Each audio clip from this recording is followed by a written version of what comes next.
Library যোগের পরিপূর্ণতা ঐক্য যোগ অর্জুন দ্বারা প্রত্যাখ্যাত। পশ্চিমা বিশ্বে অনেক যোগ ব্যায়াম পদ্ধতি জনপ্রিয় হয়েছে, বিশেষ করে এই শতাব্দীতে, কিন্তু তাদের কোনোটি আসলে যোগের পরিপূর্ণতা শেখার জন্যই। ভগবদ্গীতা আজ শ্রীকৃষ্ণ পরমেশ্বর ভগবান অর্জুনকে সরাসরি যোগের পরিপূর্ণতা শেখান। আমরা যদি প্রকৃতপক্ষে যোগ ব্যবস্থার পরিপূর্ণতা অংশগ্রহণ করতে চাই, তাহলে ভগবদ্গীতা আজ আমরা পরম পুরুষের প্রামাণিক বক্তব্য খুঁজে পাব। এটা অবশ্যই উল্লেখযোগ্য যে যোগের পরিপূর্ণতা যুদ্ধক্ষেত্রের মাঝখানে শেখানো হয়েছিল। অর্জুন ভ্রাতৃঘাতী যুদ্ধে লিপ্ত হওয়ার ঠিক আগে যোদ্ধা অর্জুনকে একটি শেখানো হয়েছিল। আবেগের বশবর্তী হয়ে অর্জুন ভাবছিলেন, আমি কেন নিজের আত্মীয়দের বিরুদ্ধে যুদ্ধ করব। যুদ্ধেও নিহা অর্জুনের ভ্রমের কারণে হয়েছিল, এবং সেই মাজা দূর করার জন্যই শ্রীকৃষ্ণ তাঁর কাছে ভগবদ্গীতা বলেছিলেন। ভগবদ্গীতায় বলা সমাজ কত কম সময় অতিবাহিত হয়েছে তা কল্পনা করা যায়।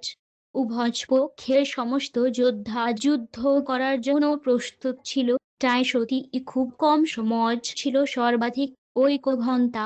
এই 1 ঘন্টার মধ্যে সমগ্র ভগবদ্গীতা আলোচনা করা হয়েছে, এবং শ্রীকৃষ্ণ তাঁর বন্ধু অর্জুনের কাছে সমস্ত যোগ ব্যবস্থার পরিপূর্ণতা তুলে ধরেন।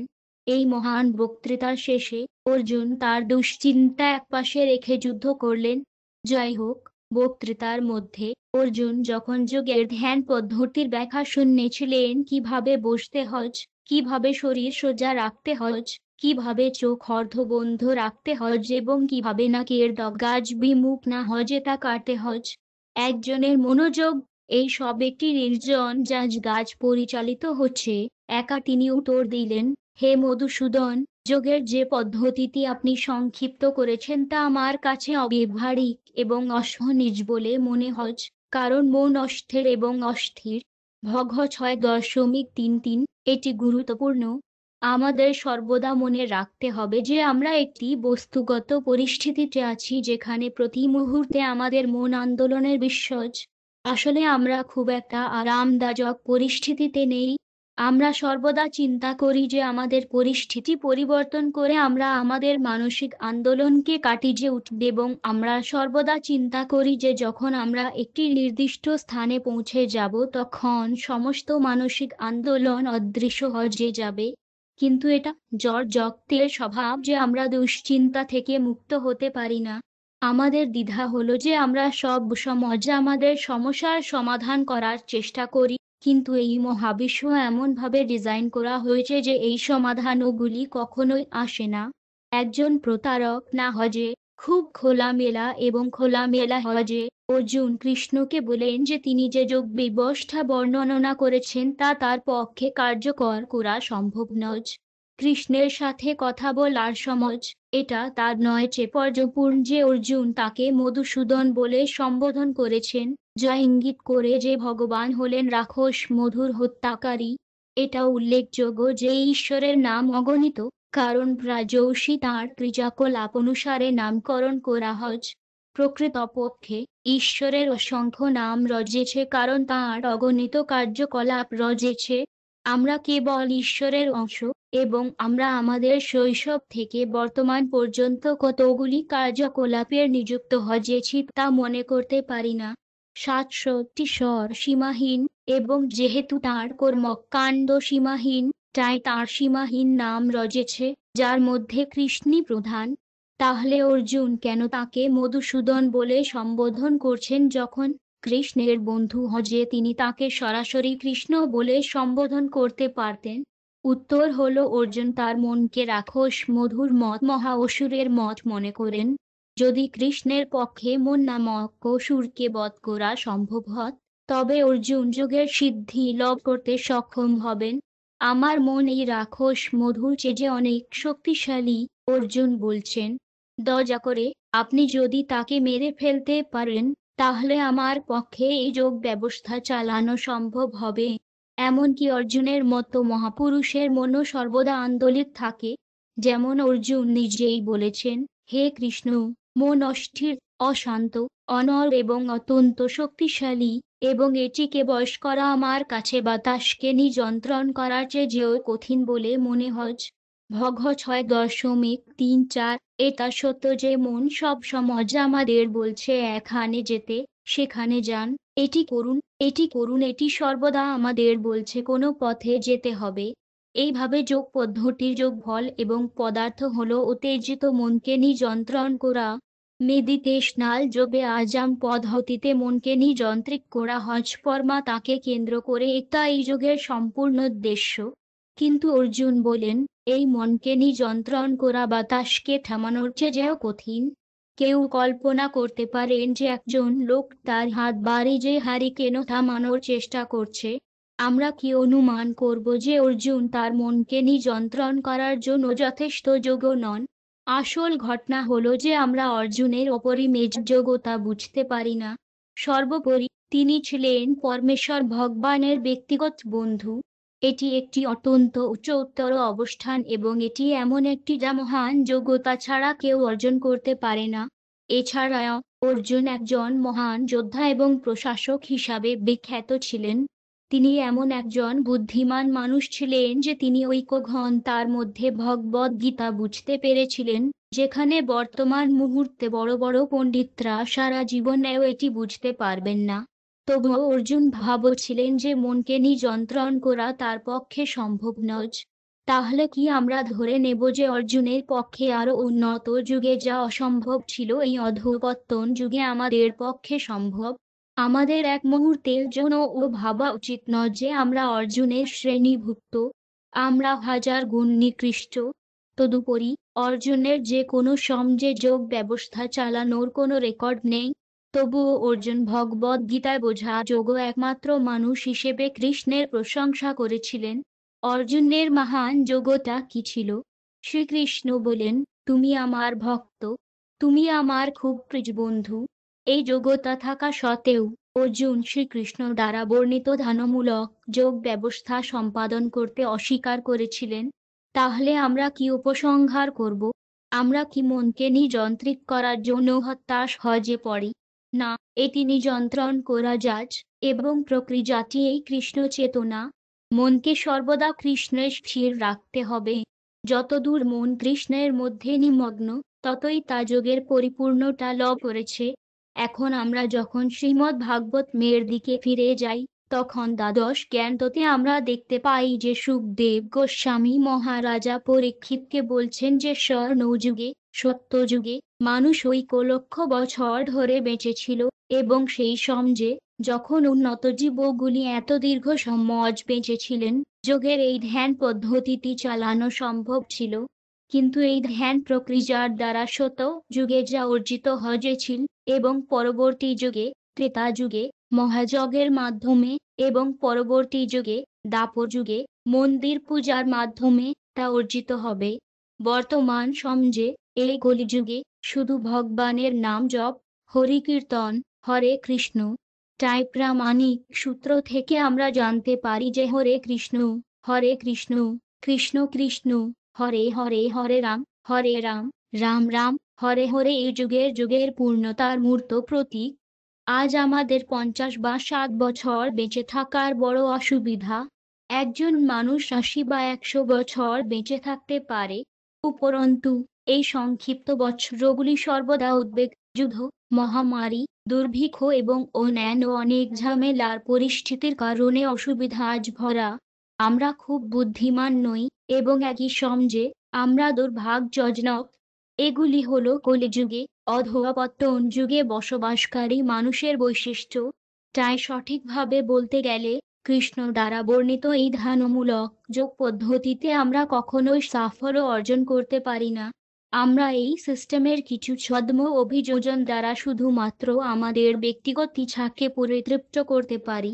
এইভাবে লোকেরা জিমন্যাস্টিক ব্যায়াম এবং গভীর শ্বাস প্রশ্বাসের কিছু ক্লাসে যোগ দেও যার জন্য অর্থ প্রদান করছে এবং তারা খুশি যদি তারা মনে করে যে তারা তাদের জীবনকাল কয়েক বছর দীর্ঘ করতে পারে বা আরও ভালো যৌন জীবন উপভোগ করতে পারে। কিন্তু আমাদের অবশ্যই বুঝতে হবে যে এটি প্রকৃত যোগ ব্যবস্থা নয়। এই যুগে ধ্যান পদ্ধতি সঠিকভাবে চালানো যায় না। পরিবর্তে সেই ব্যবস্থার সমস্ত পরিপূর্ণতা ভক্তিযোগের মাধ্যমে উপলব্ধি করা যেতে পারে। কৃষ্ণ চেতনার মহোদয় যে প্রক্রিয়া, বিশেষ করে মন্ত্রযোগ, হরে কৃষ্ণের জপের মাধ্যমে শ্রীকৃষ্ণের মহিমা, এটি বৈদিক শাস্ত্রে সুপারিশ করা হয়েছে এবং চৈতন্য মহাপ্রভুর মতো মহান কর্তৃপক্ষ দ্বারা প্রবর্তন করা হয়েছে। প্রকৃতপক্ষে ভগবদ্গীতা ঘোষণা করে যে মহানা তারা সর্বদা ভগবানের মহিমা জপ করছেন। যদি কেউ বৈদিক সাহিত্যের পরিপ্রেক্ষিতে, ভগবদ্গীতার পরিপ্রেক্ষিতে এবং মহান কর্তৃপক্ষের পরিপ্রেক্ষিতে মহাতা হতে চায়, তাহলে তাকে কৃষ্ণ চেতনা এবং হরে কৃষ্ণ জপ করার এই প্রক্রিয়াটি গ্রহণ করতে হবে। কিন্তু আমরা যদি পদ্মের অবস্থানে খুব সহজে বসে ধ্যানের প্রদর্শনী করতে সন্তুষ্ট থাকি এবং কোনো ধরনের পারফর্মারের মতো ট্রান্সে ভিজে থাকি, তবে এটি একটি ভিন্ন জিনিস। কিন্তু আমাদের বোঝা উচিত যে এই ধরনের সর্বোত্তল পারফরমেন্সের সাথে যোগের প্রকৃত পরিপূর্ণতার কোনো সম্পর্ক নেই। বস্তুগত রোগ কৃত্রিম ওষুধ দিয়ে নিরাময় করা যায় না। আমাদের সরাসরি কৃষ্ণের কাছ থেকে প্রকৃত চিকিৎসা নিতে হবে। দুই ভক্তিতে কাজ হিসাবে যোগ আমরা বিভিন্ন যোগ এবং যোগীর নাম শুনেছি, কিন্তু ভগবদ্গীতায় কৃষ্ণ বলেছেন যে প্রকৃত যোগী তিনি যিনি নিজেকে সম্পূর্ণভাবে আমার কাছে সমর্পণ করেছেন। কৃষ্ণ ঘোষণা করেন যে ত্যাগ, সন্ন্যাস এবং যোগের মধ্যে কোনো পার্থক্য নেই। যাকে ত্যাগ বলা হয় তা হলো যোগের মতোই বা নিজেকে পরমেশ্বরের সাথে যুক্ত করা, কারণ ইন্দ্রিয় তৃপ্তির বাসনা ত্যাগ না করলে কেউ যোগী হতে পারে না। 6.2 ভগবদ্গীতায় যোগের 3টি মৌলিক প্রকারের বর্ণনা করা হয়েছে: কর্মযোগ, জ্ঞান যোগ এবং ভক্তিযোগ। যোগ ব্যায়ামের পদ্ধতিগুলিকে একটি সিঁড়ির সাথে তুলনা করা যেতে পারে। কেউ হয়তো প্রথম ধাপে, কেউ হয়তো অর্ধেক উপরে, বা কেউ হয়তো উপরের ধাপে। যখন কেউ নির্দিষ্ট স্তরে উন্নীত হয়, তখন তিনি কর্মযোগী, জ্ঞানযোগী ইত্যাদি নামে পরিচিত হন। সর্বক্ষেত্রে পরমেশ্বর ভগবানের সেবা একই, একটি শুধুমাত্র উচ্চতার পার্থক্য। এইভাবে শ্রীকৃষ্ণ অর্জুনকে বলেন যে তাকে অবশ্যই বুঝতে হবে যে ত্যাগ, সন্ন্যাস এবং যোগ একই, কারণ ইচ্ছা এবং ইন্দ্রিয় তৃপ্তি থেকে মুক্ত না হয়ে একজন যোগী বা সন্ন্যাসীও হতে পারে না। কিছু যোগী আছে যারা লাভের জন্য যোগাসন করে, কিন্তু সেটা প্রকৃত যোগ নয়। সবকিছু প্রভুর সেবায় নিয়োজিত থাকতে হবে। আমরা একজন সাধারণ কর্মী বা সন্ন্যাসী বা যোগী বা দার্শনিক হিসাবে যাই করি না কেন, তা অবশ্যই কৃষ্ণ ভাবনায় করা উচিত। যখন আমরা কৃষ্ণের সেবা করার চিন্তায় নিমগ্ন হই এবং যখন আমরা সেই চেতনায় কাজ করি, তখন আমরা প্রকৃত সন্ন্যাসী এবং প্রকৃত যোগী হতে পারি। যারা যোগ ব্যায়াম পদ্ধতির সিঁড়ি বেয়ে প্রথম ধাপে উঠছেন, তাদের জন্য কাজ আছে। একজনকে ভাবা উচিত নয় যে তিনি যোগ ব্যায়াম শুরু করছেন বলে তার কাজ বন্ধ করা উচিত। ভগবদ্গীতায় কৃষ্ণ অর্জুনকে যোগী হতে বলেন, কিন্তু তিনি কখনো তাকে যুদ্ধ থেকে বিরত থাকতে বলেন না। পুরোপুরি বিপরীত। অবশ্যই কেউ জিজ্ঞাসা করতে পারে কিভাবে একজন ব্যক্তি যোগী এবং একই সাথে একজন যোদ্ধা হতে পারে। আমাদের যোগ্য অনুশীলনের ধারণাটি হলো খুব সহজে বসে থাকা, পা ক্রস করে এবং চোখ অর্ধেক বন্ধ করে, আমাদের নাকের ডগায় তাকিয়ে থাকা এবং এইভাবে নির্জন জায়গায় মনোনিবেশ করা। তাহলে এটা কিভাবে হলো যে কৃষ্ণ অর্জুনকে যোগী হতে এবং একই সাথে একটি ভয়ঙ্কর গৃহযুদ্ধে অংশগ্রহণ করতে বলছেন? এটাই হলো ভগবদ্গীতার রহস্য। কেউ একজন সংগ্রামী মানুষ থাকতে পারে এবং একই সাথে সর্বোচ্চ যোগী, সর্বোচ্চ সন্ন্যাসী হতে পারে। এটা কিভাবে সম্ভব? কৃষ্ণ চেতনায় একজনকে কেবল কৃষ্ণের জন্য যুদ্ধ করতে হবে, কৃষ্ণের জন্য কাজ করতে হবে, কৃষ্ণের জন্য খেতে হবে, কৃষ্ণের জন্য ঘুমাতে হবে এবং সমস্ত কাজকর্ম কৃষ্ণকে উৎসর্গ করতে হবে। এইভাবে একজন সর্বোচ্চ যোগী এবং সর্বোচ্চ সন্ন্যাসী হন। এটাই রহস্য।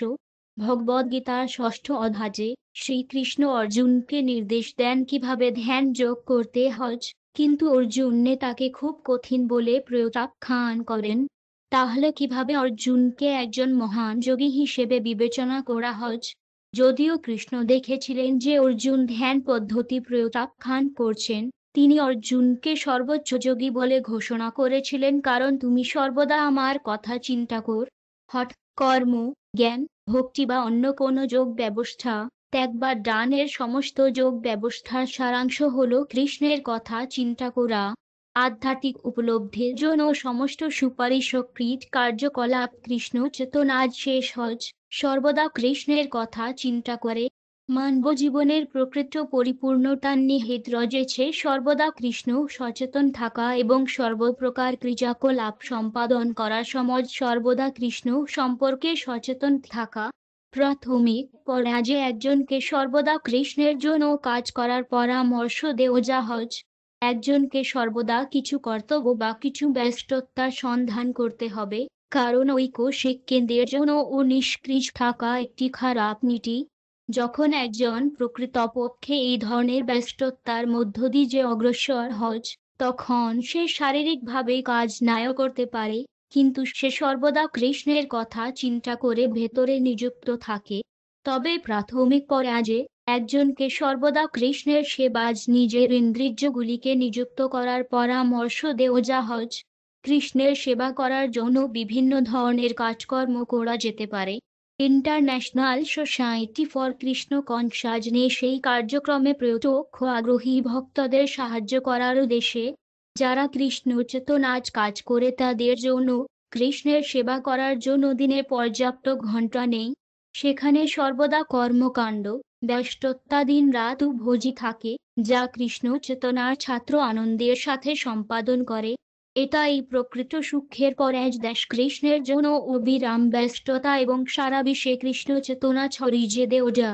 যার জগতে কেউ যদি সারাক্ষণ কাজ করে তবে খুব ক্লান্ত হতে পারে, কিন্তু যদি কেউ কৃষ্ণ ভাবনায় কাজ করে তবে সে হরে কৃষ্ণ জপ করতে পারে এবং দিনে 24 ঘন্টা ভক্তিমূলক সেবায় নিয়োজিত হতে পারে এবং কখনোই ক্লান্ত হয় না। কিন্তু আমরা যদি কিছু জাগতিক কম্পন করি, তাহলে আমরা শীঘ্রই ক্লান্ত হয়ে পড়ি। আধ্যাত্মিক মঞ্চে ক্লান্ত হয়ে পড়ার প্রশ্নই আসে না। আধ্যাত্মিক প্ল্যাটফর্ম পরম, যার জগতে সবাই ইন্দ্রিয় তৃপ্তির জন্য কাজ করছে। বস্তুজগতে একজনের শ্রমের লব একজনের ইন্দ্রিয়কে পরিতৃপ্ত করতে ব্যবহৃত হয়, কিন্তু একজন প্রকৃত যোগী এমন ফল কামনা করেন না। কৃষ্ণ ব্যতীত তার আর কোনো ইচ্ছা নেই এবং কৃষ্ণ ইতিমধ্যেই আছেন। কৃষ্ণের ধ্যান হিসাবে যোগ ব্যায়াম। ভারতে এমন কিছু পবিত্র স্থান রয়েছে যেখানে যোগীরা নির্জনে ধ্যান করতে যান, যেমনটি ভগবদ গীতায় বর্ণিত আছে। ঐতিহ্যগতভাবে যোগ ব্যায়াম কোনো পাবলিক প্লেসে করা যায় না, তবে কীর্তন মন্ত্র যোগ বা হরে কৃষ্ণ মন্ত্র জপ করার যোগের মতো।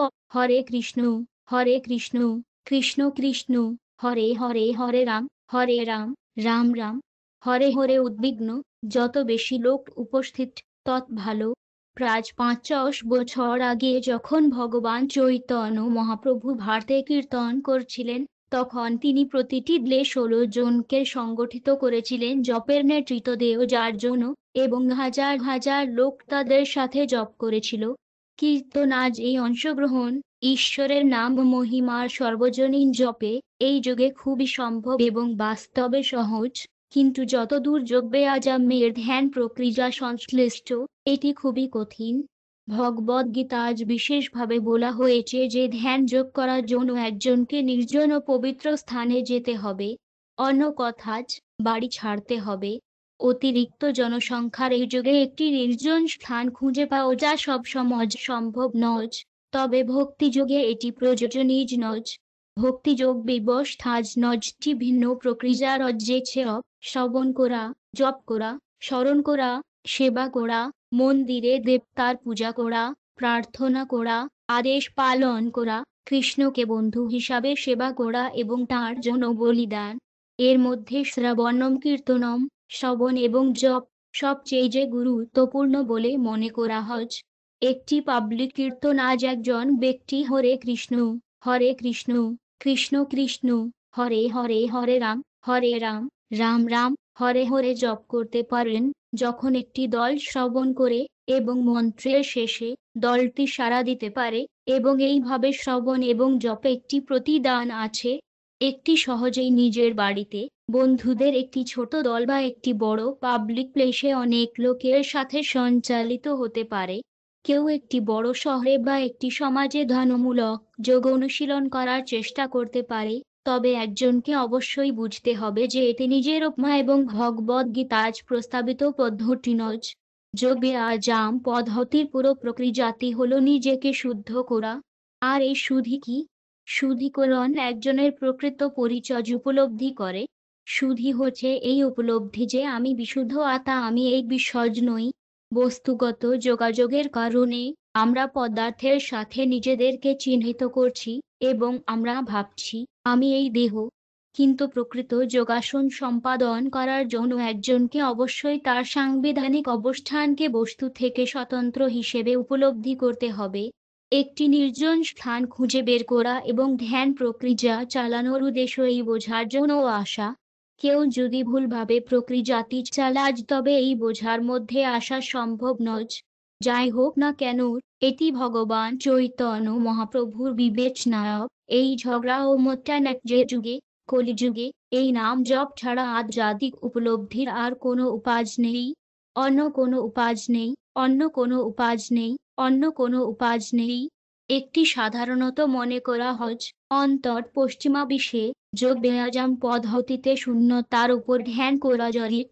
কিন্তু বৈদিক সাহিত্য কোনো শূন্যতার উপর ধ্যান করার পরামর্শ দেয় না, বরং বেদ বজায় রাখে যে যোগ মানে বিষ্ণুর ধ্যান, এবং এটি ভগবদ্গীতাজও বজায় রয়েছে। অনেক যোগ ব্যায়াম সমাজে আমরা দেখতে পাই যে লোকেরা আড়াআড়ি ভাবে এবং খুব সোজা হজে বসে থাকে, তারপরে ধ্যান করার জন্য তাদের চোখ বন্ধ করে, এবং তাদের মধ্যে 50% ঘুমিয়ে যায়। কারণ যখন আমরা আমাদের চোখ বন্ধ করি এবং চিন্তা করার জন্য কোনো বিষয়বস্তু নেই, তখন আমরা কেবল ঘুমাতে যাই। ঘুমাতে। অবশ্যই ভগবদ্গীতা শ্রীকৃষ্ণ এটি সুপারিশ করেনি। একজনকে খুব সোজা হজে বসতে হবে এবং চোখগুলি কেবল অর্ধবন্ধ, নাকের ডগায় তাকিয়ে থাকতে হবে। যদি কেউ নির্দেশাবলী অনুসরণ না করে, তাহলে ফলাফল ঘুম হবে এবং এর বেশি কিছু নয়। কখনো কখনো, অবশ্যই, যখন কেউ ঘুমিয়ে থাকে তখন ধ্যান চলে, তবে একটি যোগ আজাম সম্পাদনের জন্য প্রস্তাবিত প্রক্রিয়া নয়। এইভাবে নিজেকে জাগ্রত রাখতে কৃষ্ণ পরামর্শ দেন যে একজনকে সর্বদা নাকের ডগা দৃশ্যমান রাখা উচিত। উপরন্তু একজনকে সর্বদা অস্থির থাকতে হবে। যদি মন উত্তেজিত হয় বা যদি প্রচুর পরিমাণে ক্রিয়াকলাপ চলতে থাকে তবে কেউ মনোনিবেশ করতে সক্ষম হবে না। মেডিটেশনাল যোগ ব্যায়ামে একজনকে অবশ্যই ভজমুক্ত থাকতে হবে। আধ্যাত্মিক জীবনে প্রবেশ করলে ভজের প্রশ্নই আসে না। এবং একজনকে অবশ্যই ব্রহ্মচারী হতে হবে, যৌন জীবন থেকে সম্পূর্ণ মুক্ত। কিংবা এভাবে ধ্যান করার কোনো দাবিও থাকতে পারে না। যখন কোনো চাহিদা থাকে না এবং কেউ এই ব্যবস্থাটি সঠিকভাবে চালায়, তখন সে তার মনকে নিয়ন্ত্রণ করতে পারে। একজন ধ্যানের জন্য সমস্ত প্রয়োজন ইচ্ছা পূরণ করার পরে তাকে অবশ্যই তার সমস্ত চিন্তা কৃষ্ণ বা বিষ্ণুর কাছে স্থানান্তর করতে হবে। এটা এমন নয় যে একজন তার চিন্তাকে শূন্য স্থানে স্থানান্তরিত করবে। এইভাবে কৃষ্ণ বলেছেন যে ধ্যানমূলক যোগ ব্যায়াম পদ্ধতিতে নিমগ্ন ব্যক্তি সর্বদা আমার কথা চিন্তা করে। যোগীকে স্পষ্টতই আত্মা, মন, শরীর এবং আত্মা শুদ্ধ করতে অনেক কষ্টের মধ্য দিয়ে যেতে হয়। কিন্তু এটা সত্য যে এই যোগে কেবল হরে কৃষ্ণ, হরে কৃষ্ণ, হরে কৃষ্ণের জপের মাধ্যমে একটি সবচেয়ে যে কার্যকরভাবেই করা যেতে পারে। কৃষ্ণ কৃষ্ণ, হরে হরে, হরে রাম, হরে রাম, রাম রাম, হরে হরে। কেন? কারণ এইও তিন্দ্রিজ শব্দ কম্পন কৃষ্ণ থেকে আলাদা নয়। আমরা যখন ভক্তি সহকারে তার নাম জপ করি, তখন কৃষ্ণ আমাদের সঙ্গে থাকেন, আর কৃষ্ণ যখন আমাদের সঙ্গে থাকেন, তখন অপবিত্র থাকার সম্ভাবনা কি? ফলস্বরূপ যে ব্যক্তি কৃষ্ণ চেতনায় মগ্ন, কৃষ্ণের নাম জপ করে এবং সর্বদা তাঁর সেবা করে, সে উচ্চতম যোগের সুফল লাভ করে। সুবিধা হলো তাকে ধ্যান প্রক্রিয়ার সমস্ত ঝামেলা নিতে হবে না। এটাই কৃষ্ণ চেতনার সৌন্দর্য। যোগের সমস্ত ইন্দ্রিয়কে নিযন্ত্রণ করা প্রয়োজন, এবং যখন সমস্ত ইন্দ্রিয় নিযন্ত্রিত হয়, তখন মনকে বিষ্ণুর চিন্তায় নিযুক্ত থাকতে হবে। এইভাবে বস্তুগত জীবন জজ করে মানুষ শান্তিময় হজ। যে মনকে জজ করেছে তার পরমাটা ইতিমধ্যেই পৌঁছে যাচ্ছে, কারণ সে প্রশান্তি লাভ করেছে। ভগ 6.60। এই জড়জগৎকে একটি মহান বনের আগুনের সাথে তুলনা করা হয়েছে।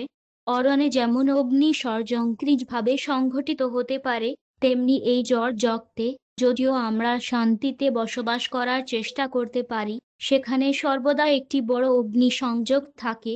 বস্তুজগতের কোথাও শান্তিতে বসবাস করা সম্ভব নয়। কিন্তু যিনি অতীন্দ্রিয়ভাবে অবস্থিত হজ ধ্যানমূলক যোগ পদ্ধতি দ্বারা বা অভিজ্ঞতামূলক দার্শনিক পদ্ধতি দ্বারা বা ভক্তিযোগ দ্বারা শান্তি সম্ভব।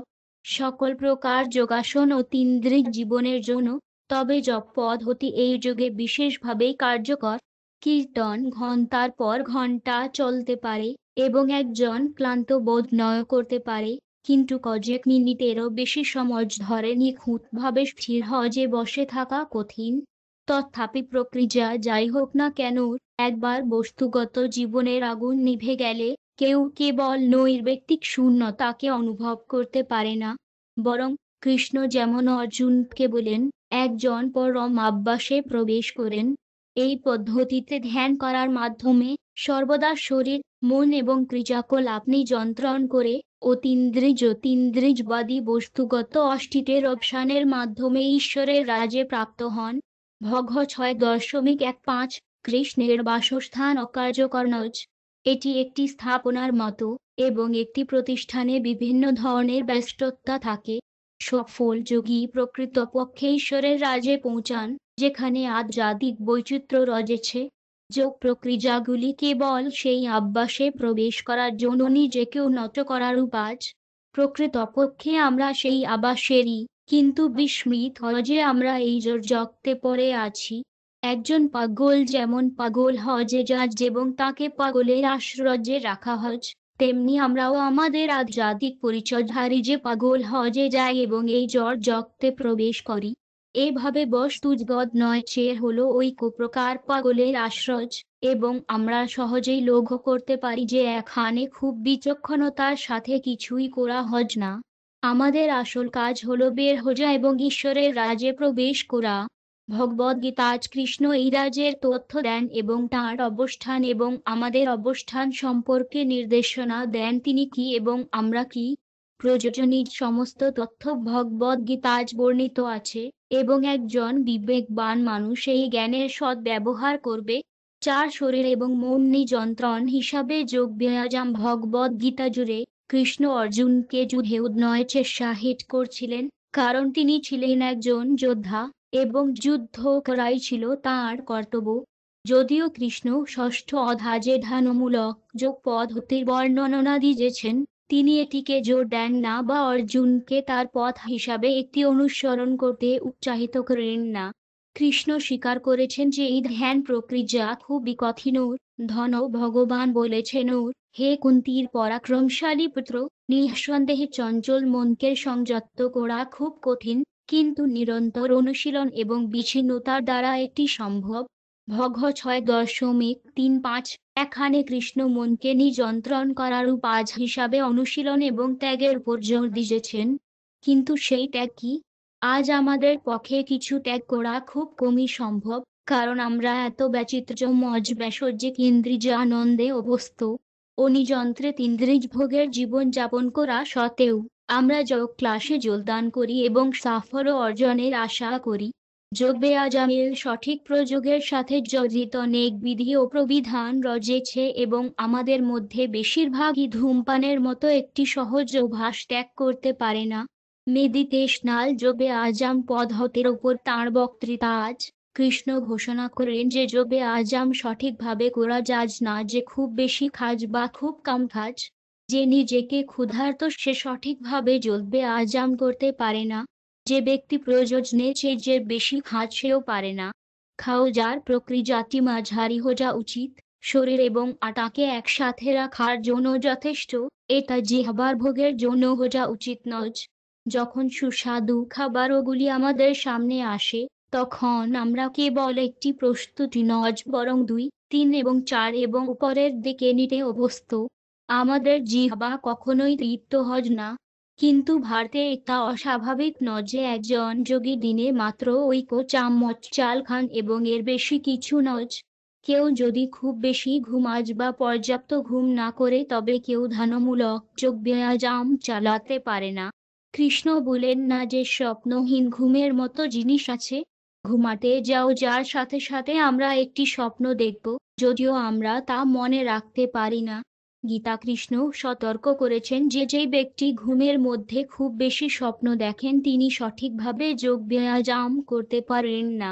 প্রতিদিন ৬ ঘন্টার বেশি ঘুমানো উচিত নয়। বায়ুনিদ্রা দ্বারা সংক্রামিত যারা রাতে ঘুমাতে পারে না সফলভাবে যোগ ব্যায়াম করতে পারে, কারণ শরীরকে অবশ্যই ফিট রাখতে হবে। এইভাবে কৃষ্ণ শরীরের শৃঙ্খলার জন্য অনেক প্রয়োজনীয়তার রূপরেখা দিয়েছেন। যাই হোক, এই সমস্ত প্রয়োজনীয়তাগুলিকে মূলত ৪টি মৌলিক নিয়মে বিভক্ত করা যেতে পারে: কোনো অবৈধ যৌন সংযোগ, কোনো নেশা, কোনো মাংস খাওয়া এবং কোনো যুজানজ। যে কোনো যোগ ব্যায়াম পদ্ধতি সম্পাদনের জন্য এই ৪টি ন্যূনতম নিয়ম। আর এই যুগে এসব কর্মকাণ্ড থেকে কে বিরত থাকতে পারে। যোগ ব্যায়াম সম্পাদনে আমাদের সাফল্য নিশ্চিত করার জন্য আমাদের নিজেদেরকে সেই অনুযায়ী পরীক্ষা করতে হবে। একজন অতীন্দ্রিয়বাদীর সর্বদা তার মনকে পরমাত্মায় কেন্দ্রীভূত করার চেষ্টা করা উচিত। তাকে নির্জন স্থানে একা থাকতে হবে এবং সর্বদা সাবধানে তার মনকে নিয়ন্ত্রণ করতে হবে। তার আকাঙ্ক্ষা এবং অধিকারের অনুভূতি থেকে মুক্ত হওয়া উচিত। ভগবত ৬.১০ এই শ্লোক থেকে আমরা বুঝতে পারি যে সর্বদা একা থাকা যোগীর কর্তব্য। মেডিটেশনাল যোগ একটি সমাবেশে করা যাবে না, অর্থাৎ ভগবদ গীতা অনুসারে নয়। ধ্যান পদ্ধতিতে একটি নির্জন স্থান ছাড়া পরমাত্মার উপর মনকে কেন্দ্রীভূত করা সম্ভব নয়। ভারতে এখনো অনেক যোগী আছে যারা কুম্ভমেলায় সমবেত হন। সাধারণত তারা নির্জনে থাকে, কিন্তু বিরল অনুষ্ঠানে তারা বিশেষ অনুষ্ঠানে যোগ দিতে আসে। ভারতে এখনো হাজার হাজার যোগী এবং ঋষি রয়েছেন এবং প্রতি ১২ বছর বা তারপরে তারা বিশেষ পবিত্র স্থানে মিলিত হন। এলাহাবাদ ইত্যাদি যেমন আমেরিকাতে তাদের ব্যবসায়ীদের সম্মেলন রয়েছে। যোগী নির্জন স্থানে বসবাসের পাশাপাশি কামনা বাসনা থেকেও মুক্ত হওয়া উচিত এবং মনে করা উচিত নয় যে তিনি কিছু বস্তুগত শক্তি অর্জনের জন্য যোগাসন করছেন, বা মানুষের কাছ থেকে উপহার বা অনুগ্রহ গ্রহণ করা উচিত নয়। যদি তিনি এই ধ্যান যোগ সঠিকভাবে সম্পাদন করেন তবে তিনি জঙ্গল, বিলিয়ন বা পাহাড়ে একা থাকেন এবং সমাজকে সম্পূর্ণরূপে এড়িয়ে যান। সর্বদা তাকে নিশ্চিত হতে হবে কারণ তিনি যোগী হয়েছেন। তিনি নিজেকে একা মনে করেন না, কারণ সর্বদা পরমাত্মা তার সাথে থাকেন। এর থেকে আমরা দেখতে পাচ্ছি যে আধুনিক সভ্যতা যোগের এই ধ্যানমূলক রূপটি সঠিকভাবে সম্পাদন করা সত্যিই খুব কঠিন। কালির এই যুগে সমসাময়িক সভ্যতা আসলে আমাদের একা থাকা, ইচ্ছাহীন হওয়া এবং অধিকারহীন হওয়া অসম্ভব করে তুলেছে। ধ্যানমূলক যোগ সম্পাদনের পদ্ধতিটি আরও বিশদভাবে কৃষ্ণ অর্জুনের কাছে ব্যাখ্যা করেছেন।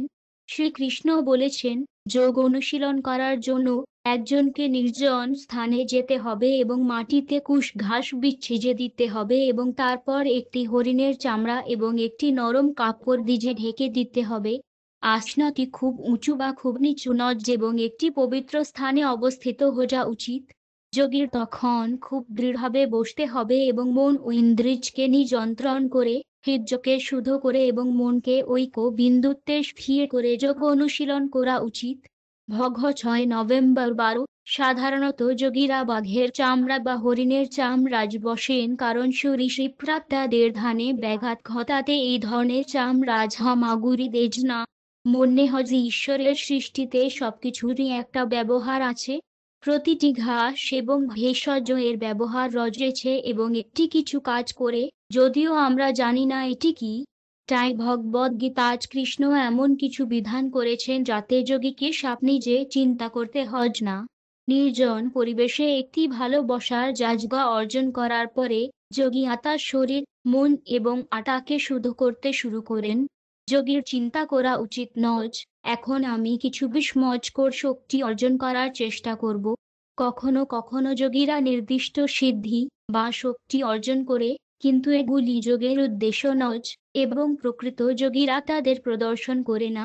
প্রকৃত যোগী মনে করেন, আমি এখন এই জড় পরিবেশ দ্বারা দূষিত, তাই এখন আমাকে নিজেকে শুদ্ধ করতে হবে।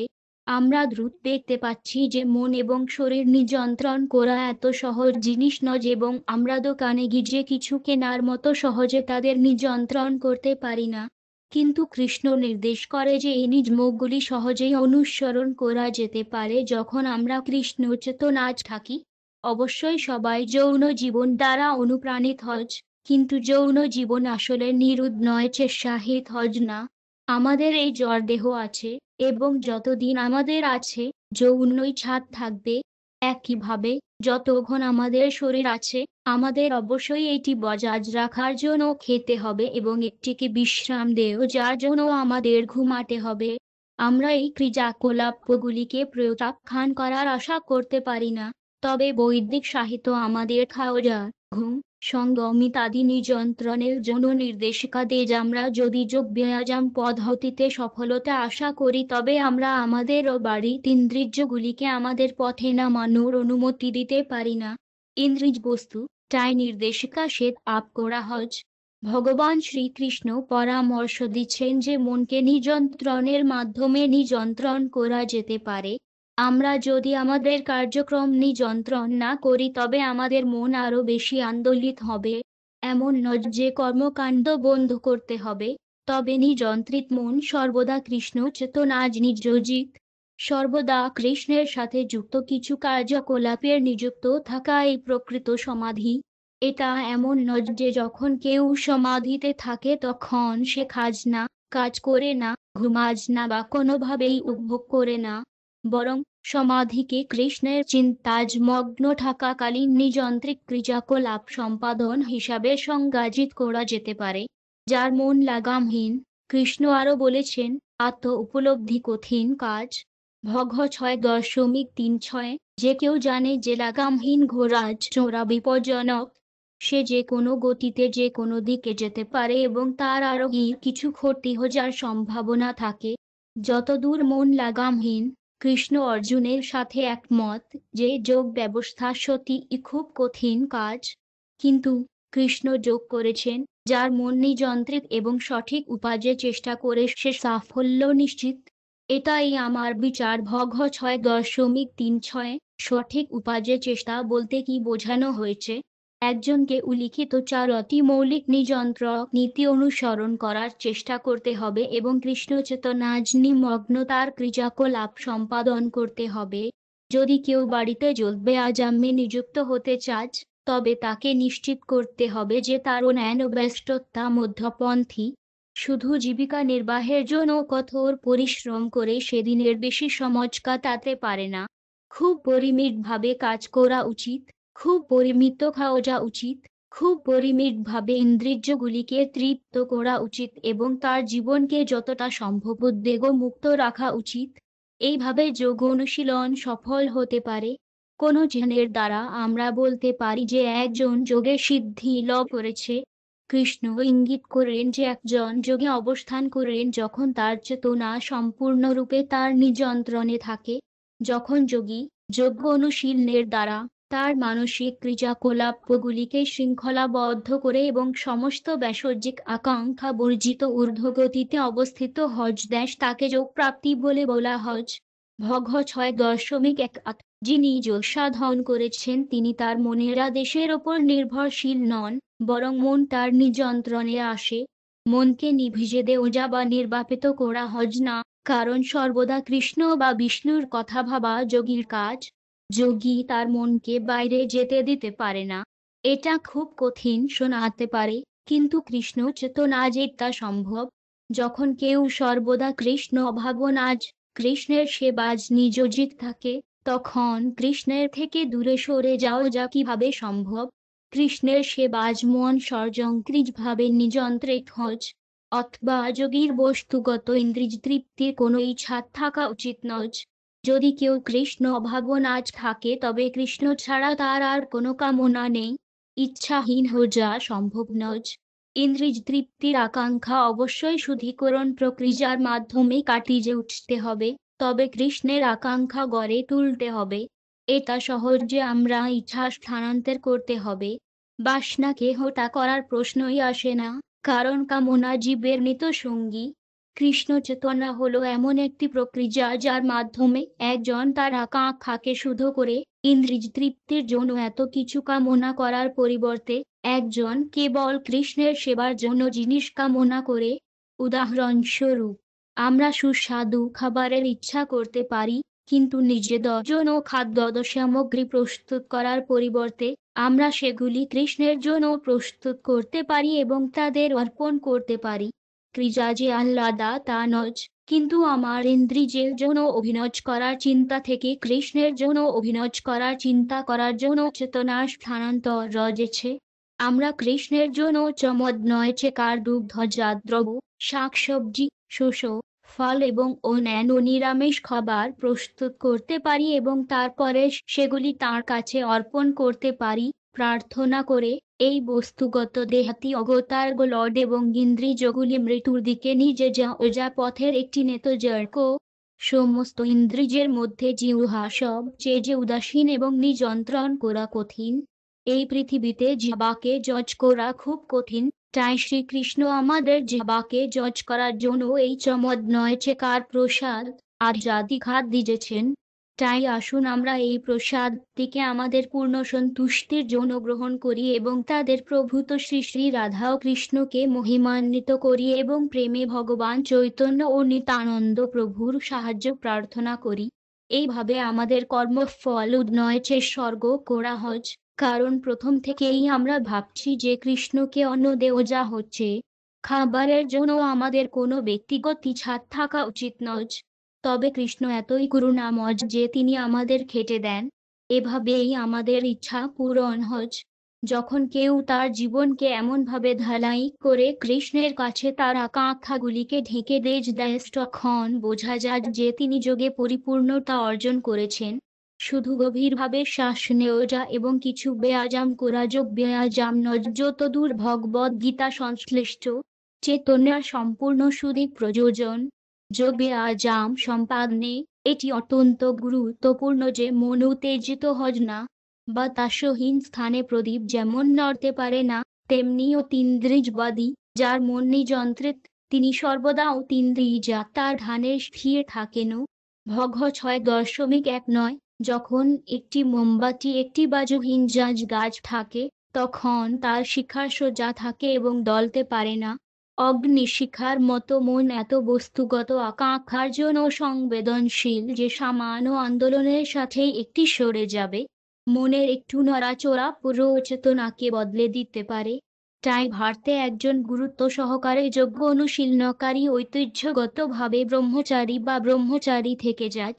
ব্রহ্মচারী দুই প্রকার, একটি সম্পূর্ণ ব্রহ্মচারী এবং অন্যটি হল গৃহস্থ ব্রহ্মচারী, অর্থাৎ নয় যে তার স্ত্রী আছে, সে অন্য কোনো নারীর সাথে মেলামেশা করে না এবং তার নিজের স্ত্রীর সাথে তার সম্পর্ক কঠোরভাবে নিযন্ত্রিত।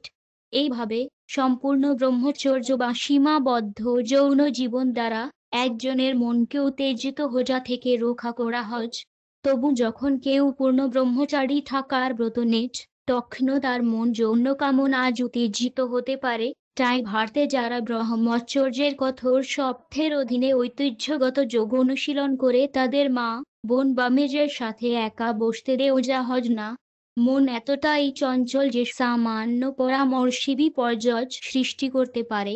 যোগী তার মনকে এমনভাবে প্রশিক্ষিত করা উচিত যাতে তার মন বিষ্ণুর ধ্যান থেকে বিচ্যুত হওয়ার সাথে সাথেই তাকে আবার টেনে নিয়ে যায়।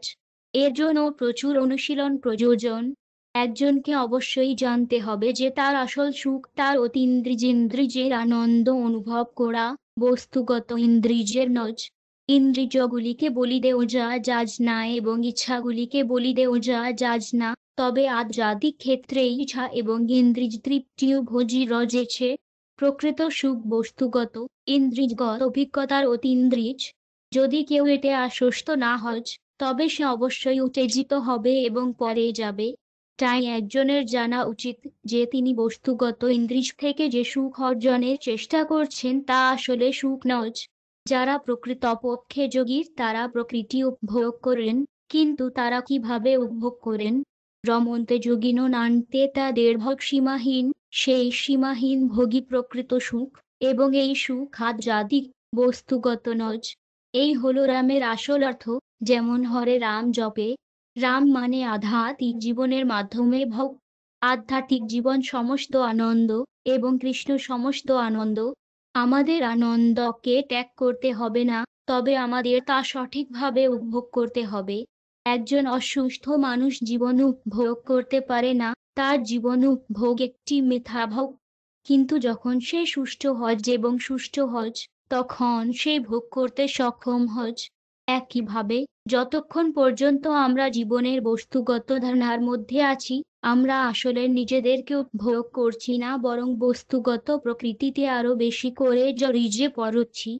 যদি একজন অসুস্থ মানুষের যার কথা না হয়, তবে তার অবাধে খাওয়া আসলে তাকে হত্যা করে। একইভাবে, আমরা যতই বস্তুগত ভোগ বৃদ্ধি করি, ততই আমরা এই জগতে জড়িয়ে পড়ি, এবং বস্তুগত ফাঁদ থেকে মুক্ত হওয়া ততই কঠিন হয়ে পড়ে। যোগব্যায়ামের সমস্ত ব্যবস্থার উদ্দেশ্য হল শর্তযুক্ত আত্মাকে এই ফাঁদ থেকে মুক্ত করা, তাকে বস্তুগত জিনিসের মিথ্যাভোগ থেকে কৃষ্ণ চেতনার প্রকৃত উপভোগে স্থানান্তর করা। শ্রীকৃষ্ণ বলেছেন, সমাধি বা সমাধি নামক পরিপূর্ণতার পরাজে যোগ্য অনুশীলনের মাধ্যমে একজনের মন বস্তুগত মানসিক কার্যকলাপ থেকে সম্পূর্ণরূপে সংযত থাকে। একটি শুধু মনের দ্বারা আত্মাকে দেখার এবং নিজের মধ্যে আস্বাদন আনন্দ করার ক্ষমতা দ্বারা চিহ্নিত করা হয়।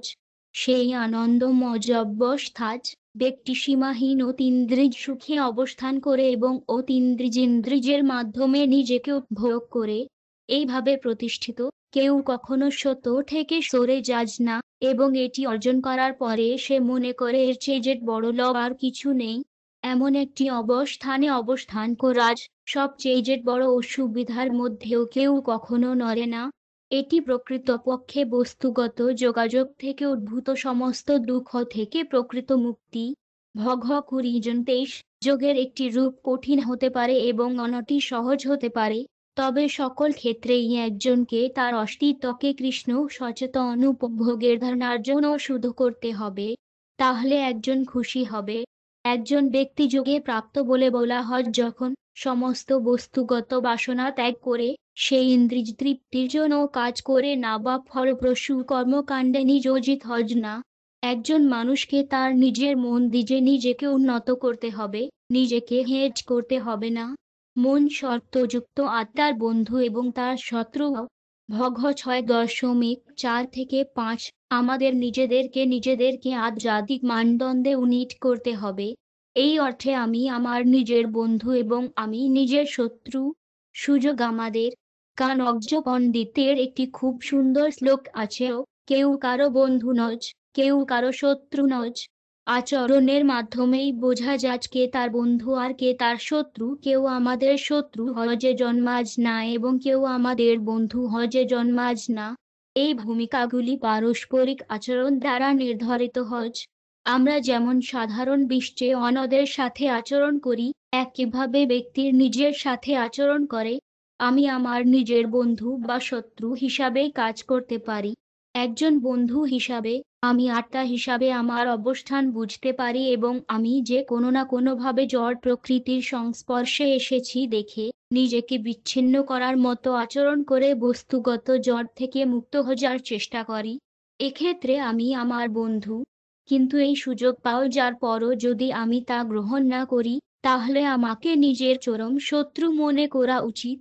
যে মনকে জজ করেছে, তার জন্য মনই সেরা বন্ধু, কিন্তু যে তা করতে ব্যর্থ হয়েছে, তার মন হবে সবচেয়ে বড় শত্রু। ভগ 6.6 কিভাবে একজনের পক্ষে তার নিজের বন্ধু হওয়া সম্ভব, এটি এখানে ব্যাখ্যা করা হয়েছে।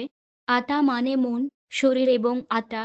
আমরা যখন আত্মার কথা বলি, তখন আমরা শারীরিক ধারণায় থাকি, আমরা দেহকে বোঝাই।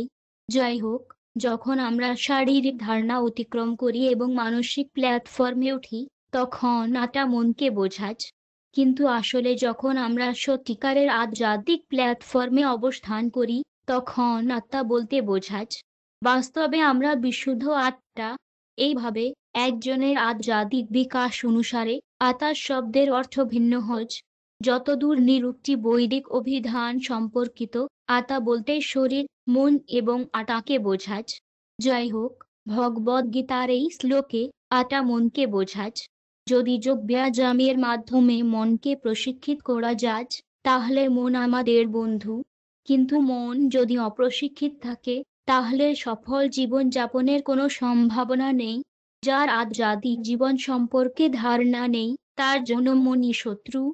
যদি কেউ মনে করে যে সে কেবল শরীর, তার মন তার উপকারে কাজ করবে না। এটি কেবল স্থূল দেহের সেবা করার জন্য এবং জীবকে আরও অবস্থার জন্য এবং তাকে বস্তুগত প্রকৃতিতে আটকানোর জন্য কাজ করবে।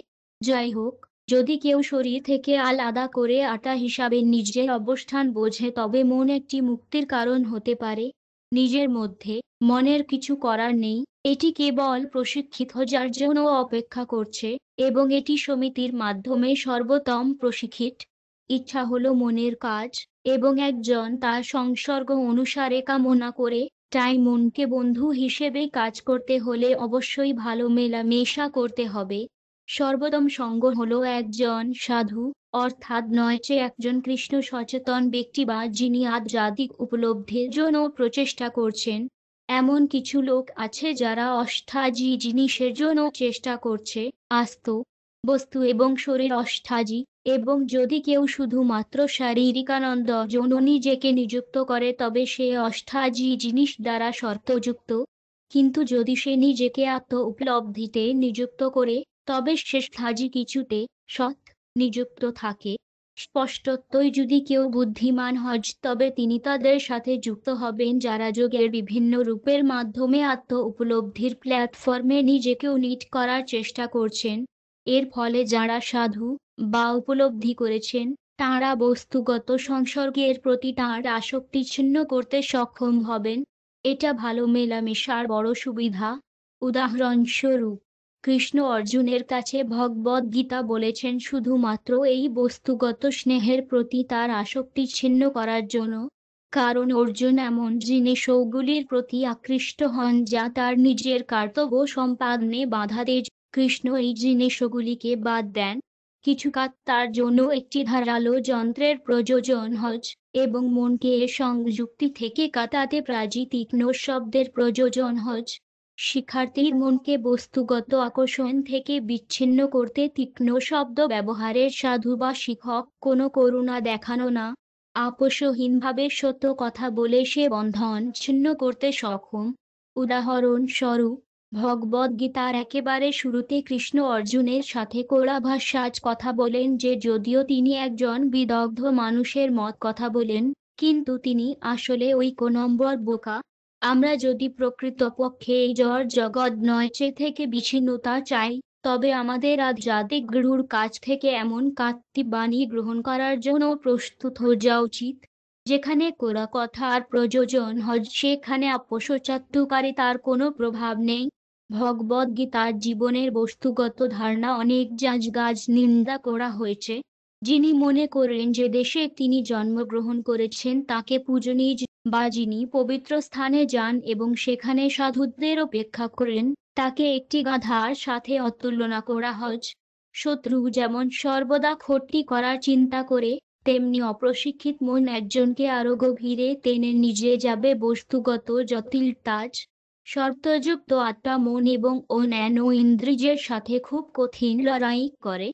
যেহেতু মন অন্যান্য ইন্দ্রিয়গুলিকে নির্দেশ করে, তাই মনকে বন্ধু করা অত্যন্ত গুরুত্বপূর্ণ। যে মনকে জজ করেছে, তার কাছে পরমাত্মা ইতিমধ্যেই পৌঁছে যাচ্ছে, কারণ সে প্রশান্তি লাভ করেছে।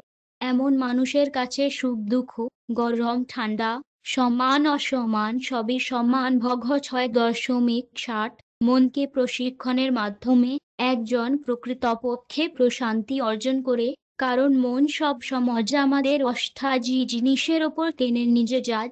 যেমন একটি অবাধ ঘোড়া একটি বিপজ্জনক পথে একটি রথ টেনে নিজে যায়। যদিও আমরা চিরস্থায়ী ও চিরন্তন, তবুও কোনো না কোনোভাবে আমরা অস্থায়ী জিনিসের প্রতি আকৃষ্ট হয়েছি। কিন্তু মনকে সহজে প্রশিক্ষিত করা যায় যদি তা কেবলমাত্র কৃষ্ণের ওপর স্থির থাকে। একজন মহান সেনাপতির দ্বারা রক্ষা হলে যেমন একটি দুর্গ নিরাপদ থাকে, তেমনি কৃষ্ণকে মনের দুর্গে স্থাপন করলে শত্রুর প্রবেশের কোনো সম্ভাবনা থাকবে না। বস্তুগত শিক্ষা, সম্পদ এবং ক্ষমতা কাউকে মনকে নিয়ন্ত্রণ করতে সাহায্য করবে না। একজন মহান ভক্ত প্রার্থনা করেন, কখন আমি সতত তোমার কথা ভাবতে পারবো? আমার মন সর্বদা আমাকে নিজে টানাটানি করে, কিন্তু যত তাড়াতাড়ি আমি কৃষ্ণের পদ্মের চরণে আমার মন স্থির করতে পারি, তখনই তা স্পষ্ট হয়ে যায়। যখন মন পরিষ্কার হয়, তখন সুপারা তার ধ্যান করা সম্ভব। পরমাটা বা পরমাটা সর্বদা হৃদয়ের মধ্যে স্বতন্ত্র আত্মার সাথে বসে থাকেন। যোগে আজাম পদ্ধতির মধ্যে রয়েছে মনকে কেন্দ্রীভূত করা এবং অন্তরে উপবিষ্ট পরমাটা বা পরমাতাকে কেন্দ্র করে। ভগবদ্গীতার পূর্বে উদ্ধৃত শ্লোকটি ইঙ্গিত করে যে যিনি মনকে জয় করেছেন এবং অস্থায়ী জিনিসের প্রতি সমস্ত আসক্তি কাটিয়ে উঠেছেন তিনি পরমাতার চিন্তায় লীন হতে পারেন। একজন তাই শোষিত ব্যক্তি সমস্ত দ্ব্যর্থ এবং মিথ্যা উপাধি থেকে মুক্ত হয়। ৫ দ্ব্যর্থ এবং পদবি থেকে স্বাধীনতা হিসাবে জ্বলবে আজাম এই জড় জগৎ নয় চে দ্বৈত জগৎ নয় চে ঐক মুহূর্তে আমরা গ্রীষ্মের তাপ এবং পরের মুহূর্তে শীতের অধীন, অথবা এক মুহূর্তে আমরা খুশি এবং পরের মুহূর্তে দুঃখিত, এক মুহূর্তে সম্মানিত, পরের মুহূর্তে অসম্মানিত। দ্যাতার বস্তুগত জগতে একটি জিনিস তার বিপরীত না বুঝে বোঝা অসম্ভব। সমান কাকে বলে অসমান না বুঝলে বোঝা যায় না।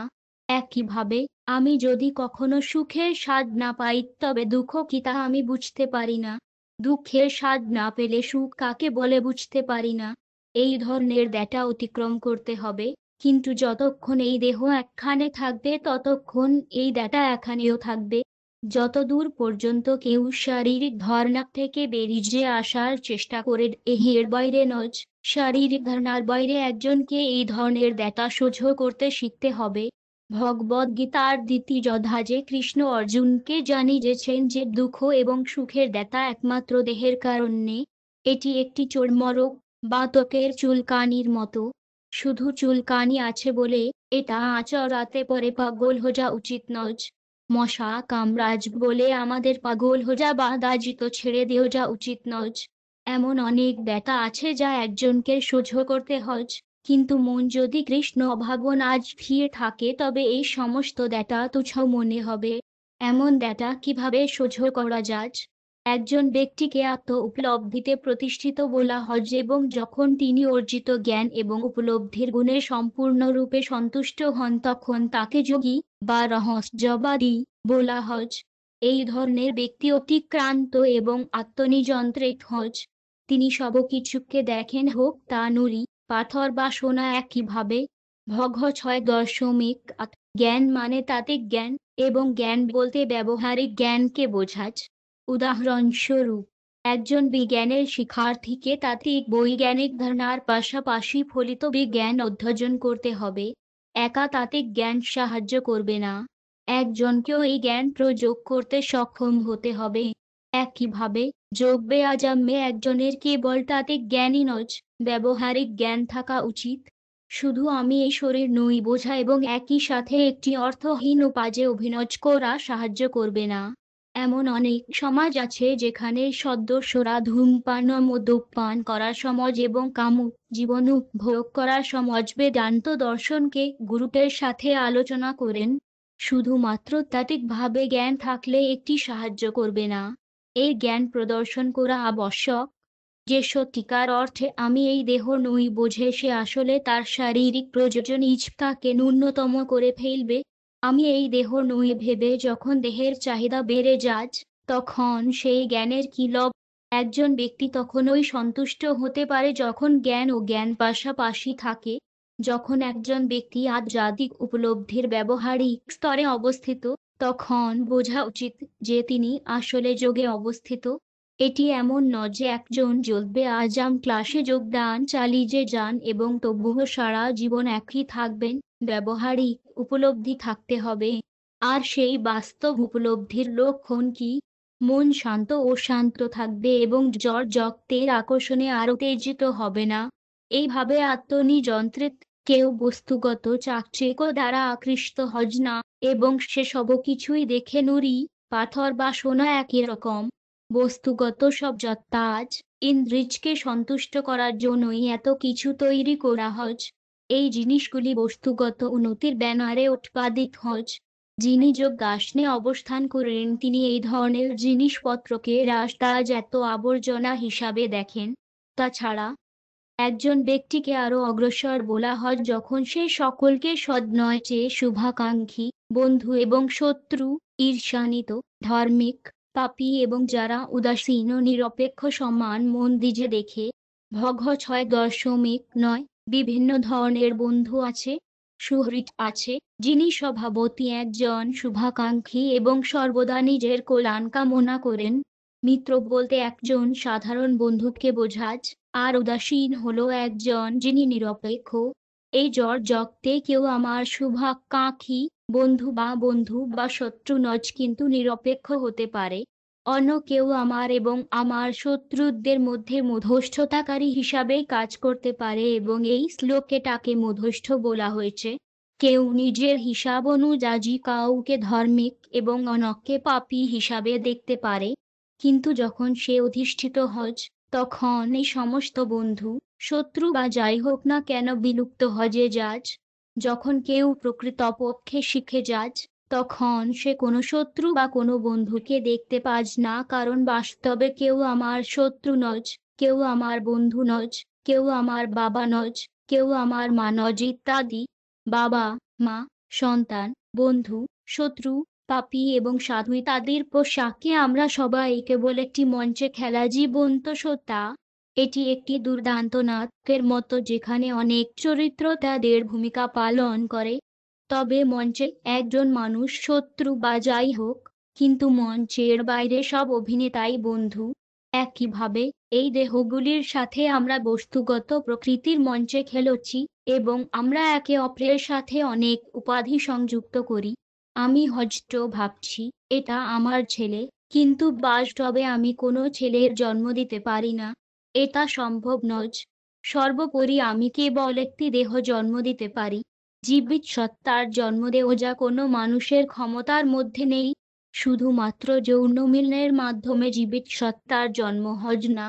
জীবন্ত সত্তাকে অবশ্যই শ্রাবেরি মালসিফিকেশনে স্থাপন করতে হবে। একটি শ্রীমদ্ ভাগবত মেয়ের রাজ। এইভাবে শরীরের মধ্যে সব বহুমুখী সম্পর্ক শুধু এত মঞ্চ নাটক। যিনি প্রকৃতপক্ষে উপলব্ধি করেছেন এবং প্রকৃতপক্ষে যোগ অর্জন করেছেন তিনি আর এই শারীরিক পার্থক্যগুলি দেখতে পান না। সফল যোগীর ভাগ্য এটা নয় যে ভগবদ গীতা ধ্যানমূলক যোগ প্রক্রিয়াকে প্রত্যাখ্যান করে এটি একটিকে একটি সত্যবাদী পদ্ধতি হিসাবে স্বীকৃতি দেয়, তবে একটি আরও ইঙ্গিত করে যে এই যুগে এটি সম্ভব নয়। এভাবে ভগবদ গীতার 6ষ্ঠ অধ্যায়ের 20টি শ্রীকৃষ্ণ এবং অর্জুন দ্রুতবাদ দিয়েছেন। অর্জুন পরে জিজ্ঞেস করলেন যে বিশ্বাসী মানুষ ঔদ্ধব সাজ করে না, যে শুরুতে আত্ম উপলব্ধির প্রক্রিয়া নিজে যাজ কিন্তু পরবর্তীতে জাগতিক মনস্কতার কারণে ত্যাগ করে এবং এইভাবে অতীন্দ্রিয়বাদে পরিপূর্ণতা অর্জন করে না, তার গন্তব্য কি? ভগ 6.360। অন্য কথায় তিনি জিজ্ঞাসা করছেন যে ব্যর্থ যোগীর কি হবে, বা যে ব্যক্তি যোগ করার চেষ্টা করে কিন্তু কোনোভাবে বিরত থাকে এবং সফল হয় না। এটা এমন একটা ছাত্র যে তার ডিগ্রি পাজ না কারণ সে স্কুল ছেড়ে দিয়েছে। গীতার অন্যত্র শ্রীকৃষ্ণ অর্জুনকে নির্দেশ করেছেন যে অনেক পুরুষের মধ্যে অল্প সংখ্যকই পরিপূর্ণতার জন্য চেষ্টা করে এবং যারা পরিপূর্ণতার জন্য চেষ্টা করে তাদের মধ্যে মাত্র কয়েকজন সফল হয়। তাই অর্জুন বিপুল সংখ্যক ব্যর্থতার পরে অনুসন্ধান করছেন। এমনকি যদি একজন মানুষের বিশ্বাস থাকে এবং যোগ ব্যায়াম পদ্ধতিতে পরিপূর্ণতার জন্য চেষ্টা করে, অর্জুন উল্লেখ করেছেন যে তিনি জাগতিক মানসিকতার কারণে এই পরিপূর্ণতা অর্জন করতে পারেন না। হে পরাক্রমশালী কৃষ্ণ, অর্জুন বলে চলেছেন, এমন মানুষ কি অতীন্দ্রিজ পথ থেকে বিচ্যুত যে ছিদ্রযুক্ত মেঘের মতো বিনষ্ট হজ না, যার কোনো অবস্থান নেই। ভগ 6.3 যখন একটি মেঘ বাতাস দ্বারা ছিলে যায়, তখন এটি আবার একত্রিত হজ না।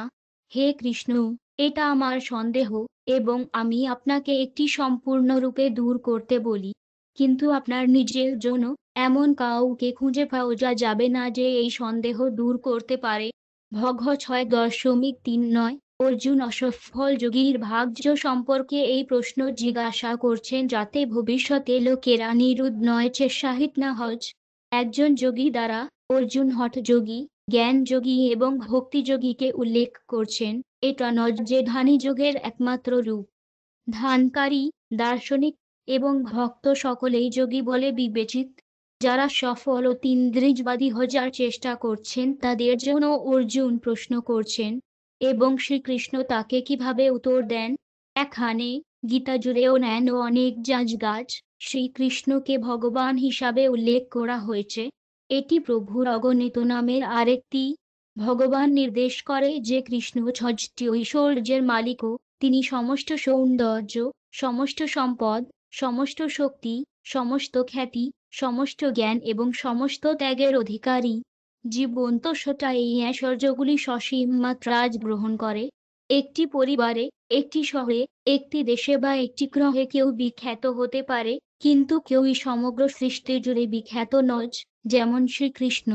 বিশ্বের নেতারা হয়তো কয়েক বছরের জন্য বিখ্যাত, কিন্তু ভগবান শ্রীকৃষ্ণ 5000 বছর আগে আবির্ভূত হয়েছিলেন এবং এখনো পূজিত হচ্ছেন। সুতরাং যিনি এই ষষ্ঠী ঐশ্বর্য সম্পূর্ণরূপে ধারণ করেন তিনি ঈশ্বর বলে গণ্য হন। ভগবদ্গীতায় কৃষ্ণ ভগবানের পরম ব্যক্তিত্ব হিসাবে অর্জুনের সাথে কথা বলেছেন, এবং এইভাবে বুঝতে হবে যে তাঁর সম্পূর্ণ জ্ঞান রয়েছে। ভগবদ্গীতা কৃষ্ণের দ্বারা সূর্য দেবতা এবং অর্জুনকে অর্পণ করা হয়েছিল, কিন্তু কোথায় উল্লেখ নেই যে ভগবদ্গীতা কৃষ্ণকে অর্পণ করা হয়েছিল। কেন? পূর্ণ জ্ঞানের অর্থ হলো তিনি যা কিছু জানার তা জানেন। এটি একমাত্র ঈশ্বরের একটি গুণ। যেহেতু কৃষ্ণ সবকিছু জানেন, তাই অর্জুন ব্যর্থ যোগীর ভাগ্য সম্পর্কে তাঁর কাছে এই প্রশ্নটি রাখছেন। অর্জুনের পক্ষে সত গবেষণা করার কোনো সম্ভাবনা নেই। তাকে কেবল সম্পূর্ণ উচ্চ থেকে সত গ্রহণ করতে হবে এবং এটি শিষ্য উত্তরাধিকার ব্যবস্থা। কৃষ্ণ সম্পূর্ণ, এবং কৃষ্ণ থেকে যে জ্ঞান আসে তাও সম্পূর্ণ। অর্জুন যদি এই পূর্ণ জ্ঞান লাভ করে এবং অর্জুনের কাছে যেমন বলা হয়েছিল তেমনি আমরাও তা গ্রহণ করি, তাহলে আমরাও সম্পূর্ণ জ্ঞান লাভ করি। আর এই জ্ঞান কি? আশীর্বাদ মজ ভগবান বলেছেন ওর গ্রহের পুত্র, শুভ কর্মে নিয়োজিত ইন্দ্রিজবাদী এই জগতে বা আধ্যাত্মিক জগতে ধ্বংসের সাথে মিলিত হজ না। যে ভালো করে, আমার বন্ধু, মন্দ দ্বারা পরাজিত হজ না। ভগ 6.40 এখানে কৃষ্ণ ইঙ্গিত দিচ্ছেন যে যোগের পরিপূর্ণতার জন্য অত্যন্ত প্রয়াস একটি সবচেয়ে শুভ প্রচেষ্টা। যখন কেউ এত ভালো কিছু করার চেষ্টা করে, তখন সে কখনোই অপমানিত হজ না। আসলে অর্জুন একটি খুব উপযুক্ত এবং বুদ্ধিমান প্রশ্ন জিজ্ঞাসা করছেন। ভক্তিমূলক সেবার মঞ্চ থেকে পরে যা অস্বাভাবিক কিছু নয়। কখনো কখনো একজন নবজাতক ভক্ত নিয়ম কানুন রাখেন না। কখনো কখনো সে নেশা করে বা কিছু মেজাইলি আকর্ষণের ফাঁদে পড়ে। এগুলি যোগসিদ্ধির পথে বাধা। কিন্তু শ্রীকৃষ্ণ একটি উন্নয়চেষ্টাব্যঞ্জ উত্তর দেন, কারণ তিনি অর্জুনকে বলেন যে যদি কেউ আন্তরিকভাবে আধ্যাত্মিক জ্ঞানের মাত্র 1% চাষ করে, তবে সে কখনোই বস্তুগত ঘূর্ণিতে পড়বে না। সেটা তার আন্তরিকতার কারণে। এটা সবসময় বোঝা উচিত যে আমরা দুর্বল এবং বস্তুগত শক্তি অত্যন্ত শক্তিশালী।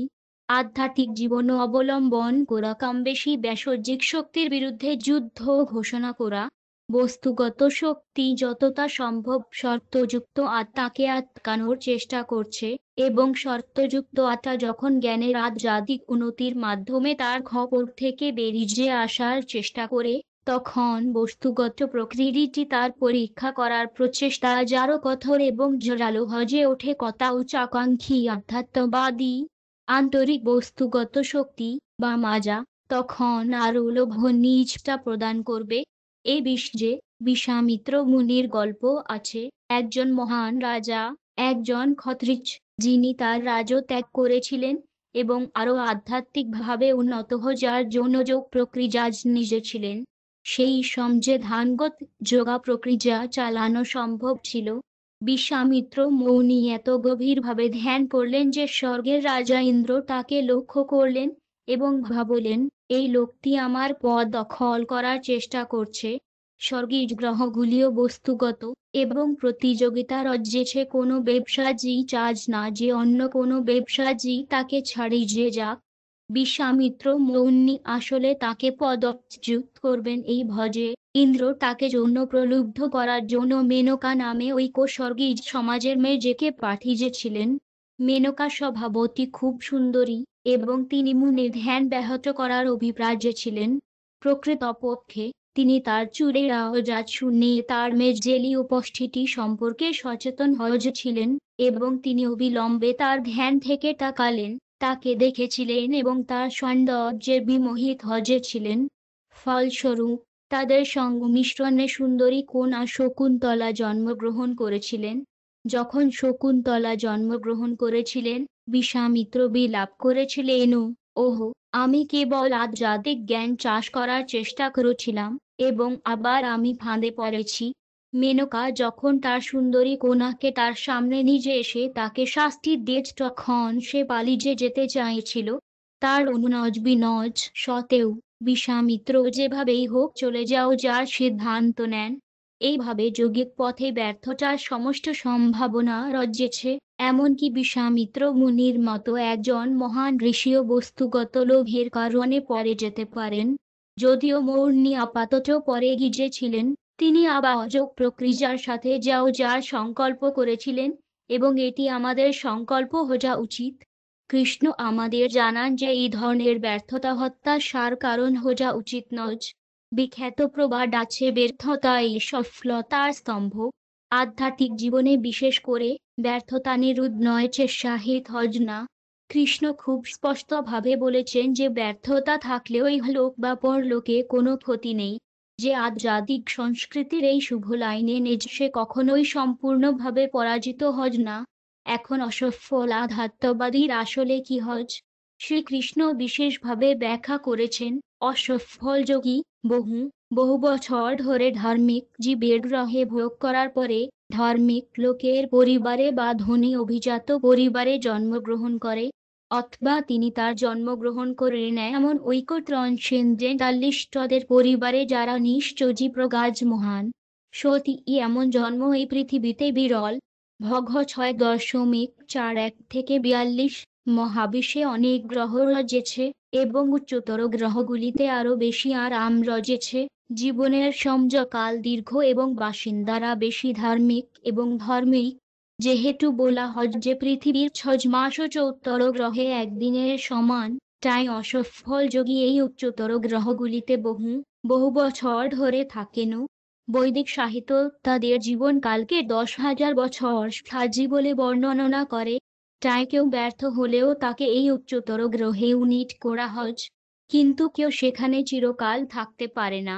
যখন কারো সদ্নয়চে কর্মের ফল বা ফল ফুরিয়ে যায় তখন তাকে পৃথিবীতে ফিরে আসতে হয়।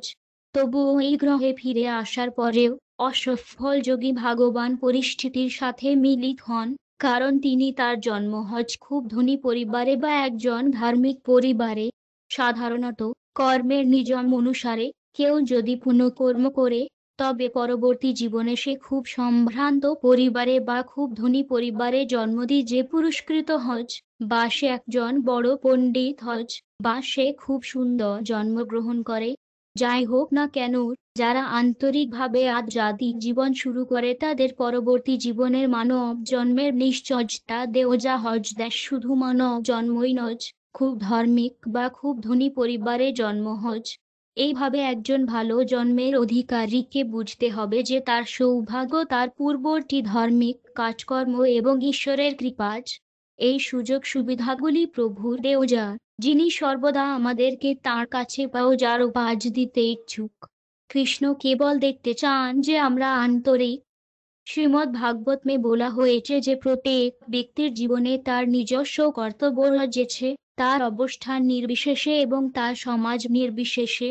যাই হোক, যদি সে তার নির্ধারিত রাজিত ত্যাগ করে এবং কোনভাবে আবেগ বা সংসর্গ বা উন্মাদনা বা যাই হোক না কেন কৃষ্ণের আশ্রয় নিজ, এবং যদি তার অপরিপক্কতার কারণে সেই ভক্তি পথ থেকে পরে যায়, তবুও তার কোনো ক্ষতি নেই। তাকে পক্ষান্তরে একজন ব্যক্তি যদি তার দায়িত্ব নিখুঁতভাবে পালন করে কিন্তু ঈশ্বরের কাছে না যায়, তাহলে সে কি উপার্জন করবে? তার জীবন আসলেই লাভহীন। কিন্তু একজন ব্যক্তি যিনি কৃষ্ণের কাছে এসেছেন তিনি আরো ভালো অবস্থানে আছেন, যদিও তিনি যৌগিক মঞ্চ থেকে পরে যেতে পারেন। কৃষ্ণ আরও ইঙ্গিত করেছেন যে সমস্ত ভালো পরিবারে জন্মগ্রহণ করতে হবে। সফল বণিক বা দার্শনিক বাধানকারীদের পরিবার সর্বোত্তম হল যোগীদের পরিবার। যে একজন খুব ধনী পরিবারে জন্ম নেয় সে বিভ্রান্ত হতে পারে। একজন মানুষ যাকে প্রচুর ধন দেওয়া হয়েছে তার পক্ষে সেই সম্পদ ভোগ করার চেষ্টা করা স্বাভাবিক। এইভাবে ধনী পুরুষের ছেলেরা প্রাজিমা তাল বা পতিতা শিকারী হয়ে ওঠে। একইভাবে যিনি একজন ধার্মিক পরিবারে বা ব্রাহ্মণ্য পরিবারে জন্ম নেন, তিনি প্রায়শই খুব ফুলে ওঠে এবং গর্বিত হন, এই ভেবে যে আমি একজন ব্রাহ্মণ, আমি একজন ধার্মিক মানুষ। ধনী এবং ধার্মিক উভয় পরিবারেই অধঃপতনের সম্ভাবনা আছে, কিন্তু যে ব্যক্তি যোগী বা ভক্তদের পরিবারে জন্ম নেয় তার আবার সেই আধ্যাত্মিক জীবন গড়ে তোলার আরো ভালো সুযোগ রয়েছে যেখান থেকে সে পতিত হয়েছে। কৃষ্ণ অর্জুনকে বলেন, এমন জন্মগ্রহণ করে তিনি আবার তার পূর্ববর্তী জীবনের দিব্য চেতনাকে পুনরুজ্জীবিত করেন এবং হে কুরুপুত্র, সম্পূর্ণ সাফল্য অর্জনের জন্য তিনি আরো উন্নতি করার চেষ্টা করেন।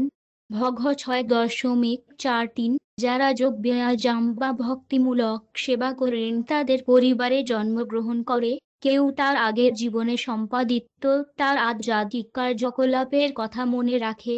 যে কেউ কৃষ্ণ ভাবনাকে গুরুত্ব সহকারে নেয়, সে সাধারণ মানুষ নয়, তিনি অবশ্যই তার আগের জীবনে একই প্রক্রিয়া গ্রহণ করেছেন। কেন? তার পূর্বজীবনের ঐশ্বরিক চেতনার গুণে তিনি স্বয়ংক্রিয়ভাবে যোগের নীতিগুলির প্রতি আকৃষ্ট হন এমনকি তাদের সন্ধান না করেও। ভগ 6.4.4 বস্তুজগতে আমাদের অভিজ্ঞতা আছে যে আমরা আমাদের সম্পদ ঐক্য জীবন থেকে অন্য জীবনে বহন করি না। আমার ব্যাংকে লাখ লাখ ডলার থাকতে পারে, কিন্তু আমার শরীর শেষ হওয়ার সাথে সাথে আমার ব্যাংক ব্যালেন্স হয়ে যায়। মৃত্যুকালে ব্যাংক ব্যালেন্স আমার সাথে যায় না, এটা অন্য কারো দ্বারা ভোগ করা ব্যাংকে অবশেষ। এটি আধ্যাত্মিক সংস্কৃতির ক্ষেত্রে নয়।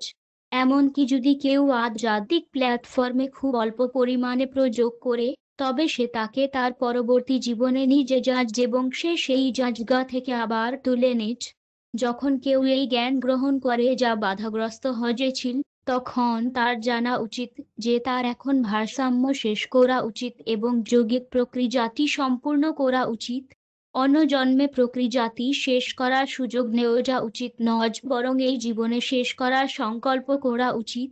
আমাদের এইভাবে সংকল্প করা উচিত, আমার শেষ জীবনে কোনো না কোনোভাবে আমি আমার আধ্যাত্মিক চাষাবাদ শেষ করিনি।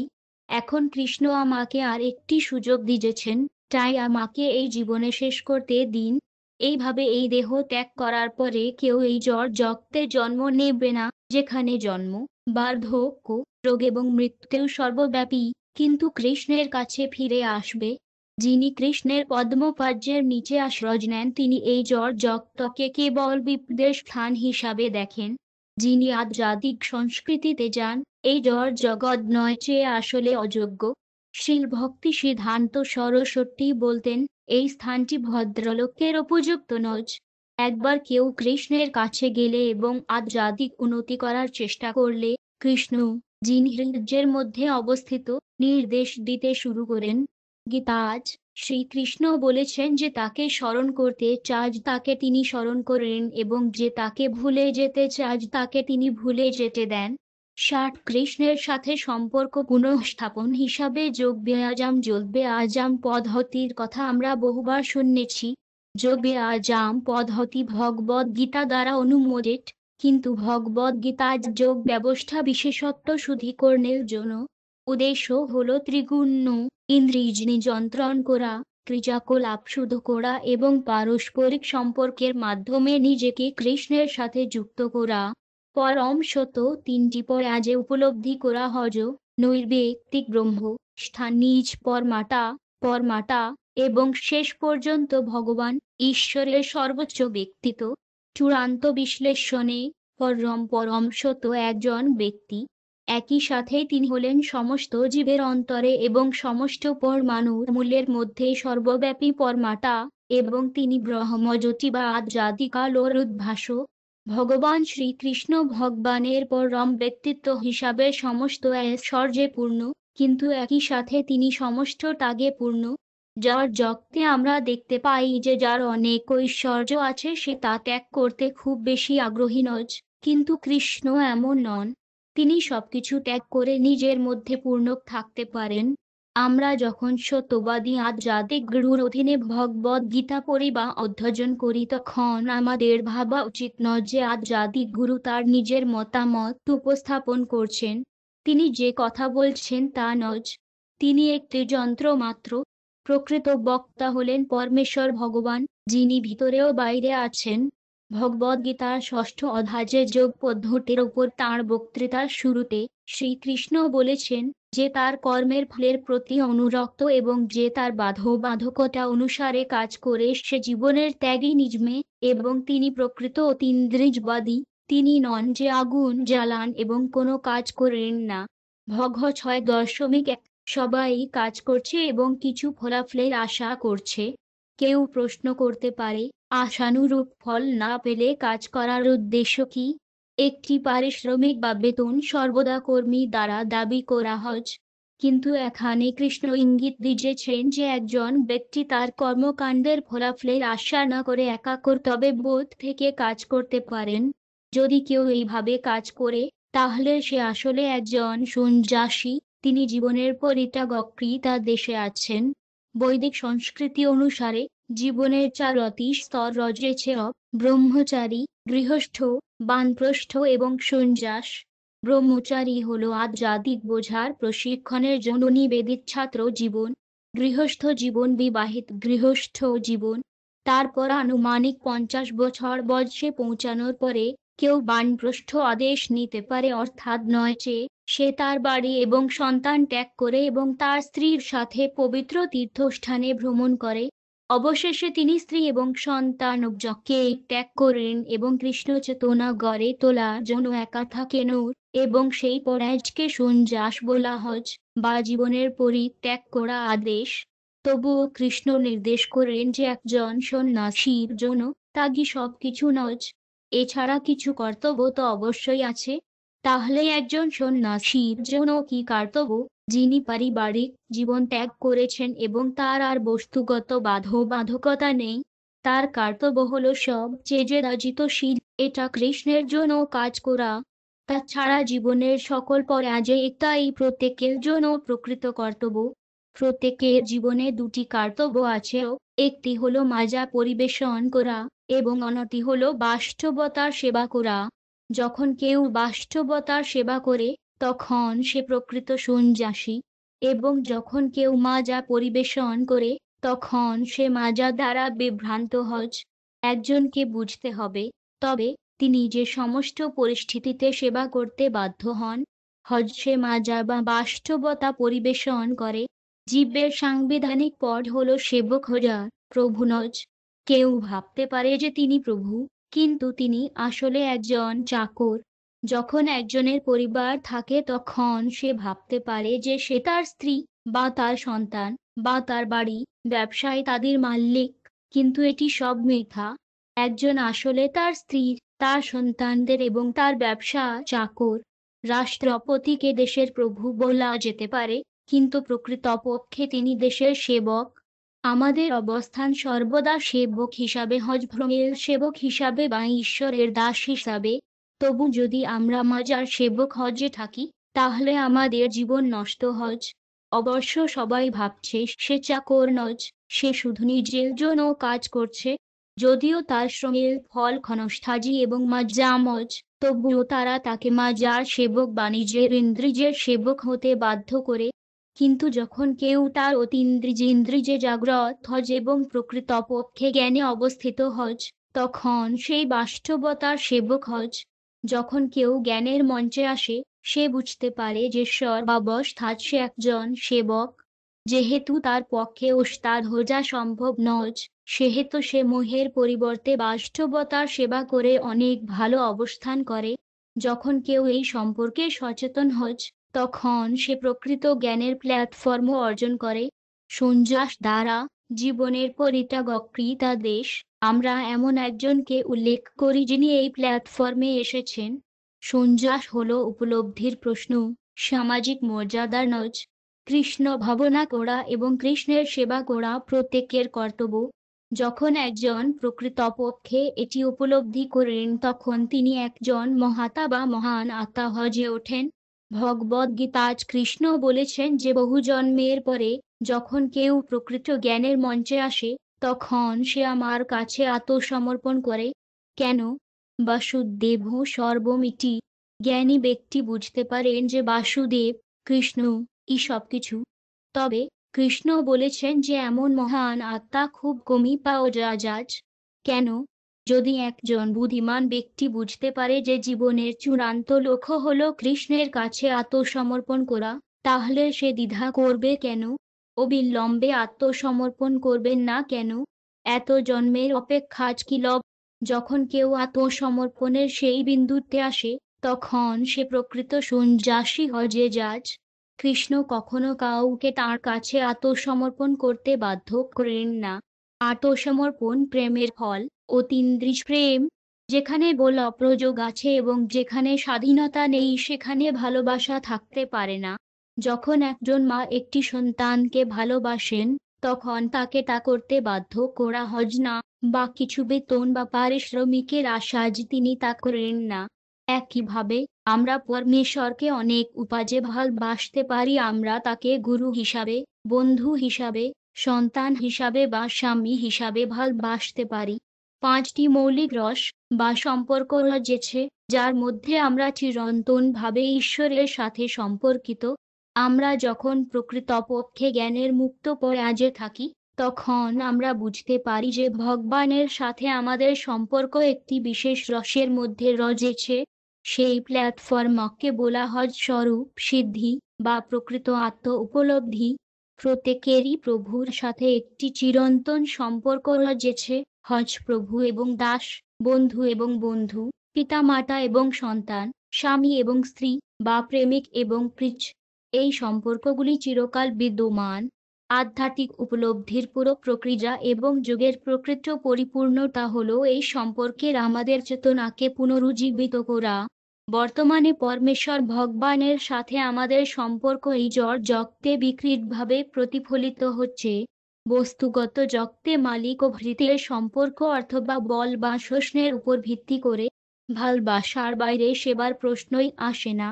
প্রভু এবং ভৃত্যের মধ্যে সম্পর্ক বিকৃতভাবে প্রতিফলিত শুধুমাত্র ততক্ষণ পর্যন্ত চলতে থাকে যতক্ষণ না প্রভু ভৃত্যকে অর্থ প্রদান করতে পারেন।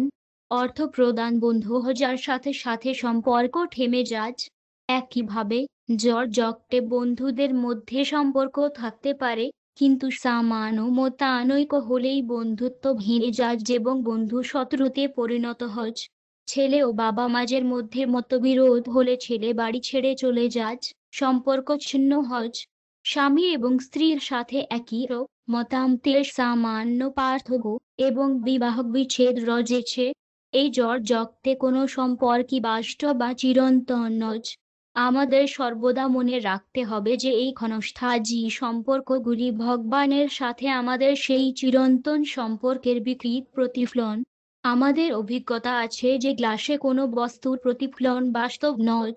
এটি বাস্তব বলে মনে হতে পারে, কিন্তু আমরা যখন এটি স্পর্শ করতে যাই তখন আমরা দেখতে পাই যে সেখানে কেবল কাঁচ রয়েছে। আমাদের বুঝতে হবে যে বন্ধু, পিতামাতা, সন্তান, প্রভু, চাকর, স্বামী, স্ত্রী বা প্রেমিক হিসাবে এই সম্পর্কগুলি কেবল ঈশ্বরের সাথে আমাদের সেই সম্পর্কের প্রতিফলন।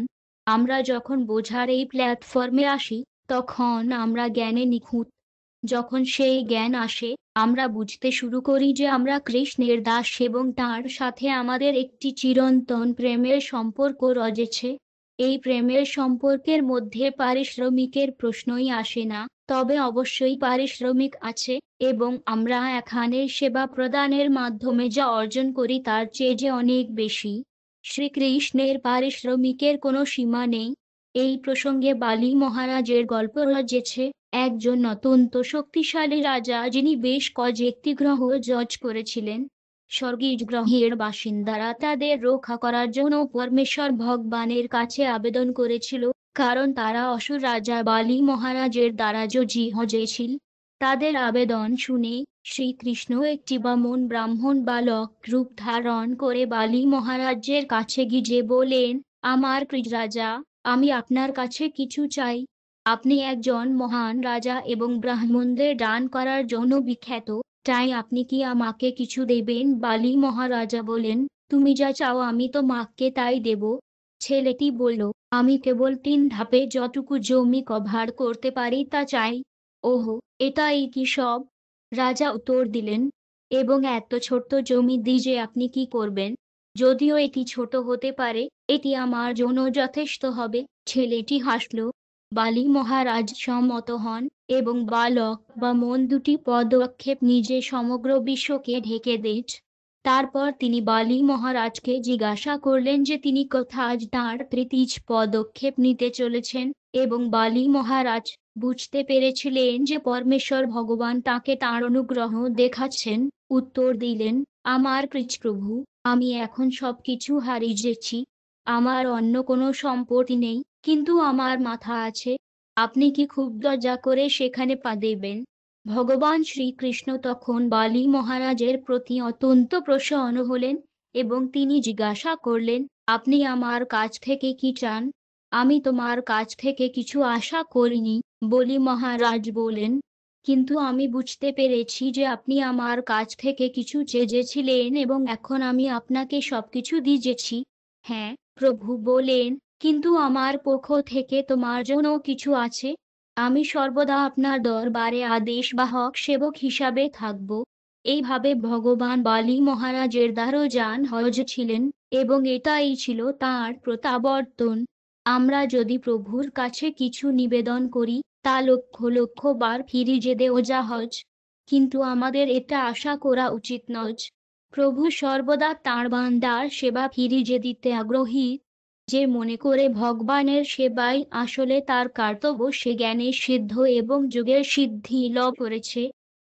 যোগের পরিপূর্ণতাটাই এটা সত্য যে যোগের পরিপূর্ণতার দিকে জীব সত্তার অগ্রগতিতে যোগী বা ভক্তদের পরিবারে জন্ম একটি বড় বোর, কারণ এই ধরনের জন্ম একটি বিশেষ প্রেরণা দেয়। কিন্তু যোগী যখন সমস্ত দূষণ থেকে ধুজে আরো উন্নতির জন্য আন্তরিক প্রচেষ্টায় নিজেকে নিযুক্ত করেন, তখন অবশেষে বহু বহু জন্ম সাধনার পরে তিনি সর্বোচ্চ লক্ষ্য অর্জন করেন। ভগ 6.45। যখন একজন অবশেষে সমস্ত দূষণ থেকে মুক্ত হয়, তখন সে যোগ ব্যবস্থার সর্বোচ্চ পরিপূর্ণতা কৃষ্ণ চেতনা লাভ করে। কৃষ্ণের মধ্যে শোষণ হল নিখুঁত পরাজ, যেমন কৃষ্ণ নিজেই নিশ্চিত করেছেন। অনেক জন্ম ও মৃত্যুর পর যিনি প্রকৃতপক্ষে জ্ঞানে আছেন, তিনি আমাকে এই সমর্পণ করেন, আমাকে এই সমস্ত কারণ এবং সমস্ত কিছুর কারণ বলে জানেন। এমন মহান আত্মা খুবই বিরল। ভগবত 7.19। এভাবে বহুকাল ধর্মকর্ম সম্পাদনের পর যখন কেউ ব্যথা থেকে উদ্ভূত সমস্ত দূষণ থেকে মুক্ত হয়, তখন সেই ভগবানের অতীন্দ্রিয় সেবায় নিয়োজিত হয়। শ্রীকৃষ্ণ এই বিশ্বে তাঁর বক্তৃতা শেষ করেছেন এভাবে, এবং সমস্ত যোগীদের মধ্যে যিনি সর্বদা অগাধ বিশ্বাসের সাথে আমার মধ্যে থাকেন ও অতীন্দ্রিয় প্রেম সেবা যা আমার উপাসনা করেন, তিনি যোগে আমার সাথে নিবিড়ভাবে একত্রিত হন এবং সর্বোত্তম। ভগ 6.47। তাই এটি অনুসরণ করে যে সমস্ত যোগের সমাপ্তি ভক্তি যোগে নিহিত। কৃষ্ণের প্রতি ভক্তিমূলক সেবা প্রদান। প্রকৃতপক্ষে ভগবদ্গীতায় বর্ণিত সমস্ত যোগেই নতে শেষ হয়েছে, কারণ কৃষ্ণ হল সমস্ত যোগ ব্যবস্থার চূড়ান্ত গন্তব্য। কর্মযোগের শুরু থেকে ভক্তিযোগের শেষ পর্যন্ত আত্ম উপলব্ধির দীর্ঘ পথ। কর্মযোগ ফলহীন ফল, এই পথের সূচনা। যখন কর্মযোগ জ্ঞান এবং ত্যাগে বৃদ্ধি পায়, তখন পর্যায়টিকে জ্ঞানযোগ বা জ্ঞানের যোগ বলা হয়। যখন জ্ঞান যোগ বিভিন্ন দৈহিক প্রক্রিয়ার দ্বারা পরমাত্মার ধ্যানে বৃদ্ধি পায় এবং মন তার উপর থাকে, তখন তাকে অষ্টাঙ্গ যোগ বলে। এবং যখন কেউ অষ্টাঙ্গ যোগ অতিক্রম করে পরম পুরুষোত্তম ভগবান কৃষ্ণের উপাসনা করতে আসে, তখন তাকে বলা হয় ভক্তিযোগ চূড়ান্ত। প্রকৃতপক্ষে ভক্তিযোগ হলো চূড়ান্ত লক্ষ্য, কিন্তু ভক্তিযোগ বিশ্লেষণ করার জন্য একজনকে অন্যান্য প্রক্রিয়াগুলি বুঝতে হবে। যোগী যিনি প্রগতিশীল তাই চিরন্তন সৌভাগ্যের শতপথে আছেন। যে ব্যক্তি একটি নির্দিষ্ট বিন্দুতে অটল থাকে এবং আরও উন্নতি করতে পারে না, তাকে সেই বিশেষ নামে ডাকা হয় কর্মযোগী, জ্ঞানযোগী, ধ্যানযোগী, রাজাযোগী, হঠযোগী ইত্যাদি। কিন্তু কেউ যদি সৌভাগ্যবান হয় ভক্তিযোগ কৃষ্ণ চেতনার বিন্দুতে আসুন, বুঝতে হবে যে তিনি অন্যান্য সমস্ত যোগ ব্যবস্থাকে ছাড়িয়ে যাচ্ছেন। কৃষ্ণ চেতনা হল যৌগিক শৃঙ্খলের শেষ যোগসূত্র, সেই সংযোগ যা আমাদেরকে পরম পুরুষ ভগবান শ্রীকৃষ্ণের সাথে আবদ্ধ করে। এই চূড়ান্ত লিঙ্ক ছাড়া, যে লিঙ্ক কার্যত অকেজ, যারা যোগ প্রক্রিয়ার পরিপূর্ণতা আজ সত্যি আগ্রহী তাদের অবিলম্বে হরে কৃষ্ণ জপ করে ভগবদ গীতায় বোঝার মাধ্যমে এবং কৃষ্ণ চেতনার জন্য এই সমাজের মাধ্যমে কৃষ্ণের সেবা করার মাধ্যমে কৃষ্ণ চেতনা আজ নিজে যা উচিত এবং এর ফলে অন্যান্য সমস্ত ব্যবস্থাকে অতিক্রম করে চূড়ান্ত লক্ষ্য অর্জন করা উচিত। সমস্ত যোগ কৃষ্ণের প্রেম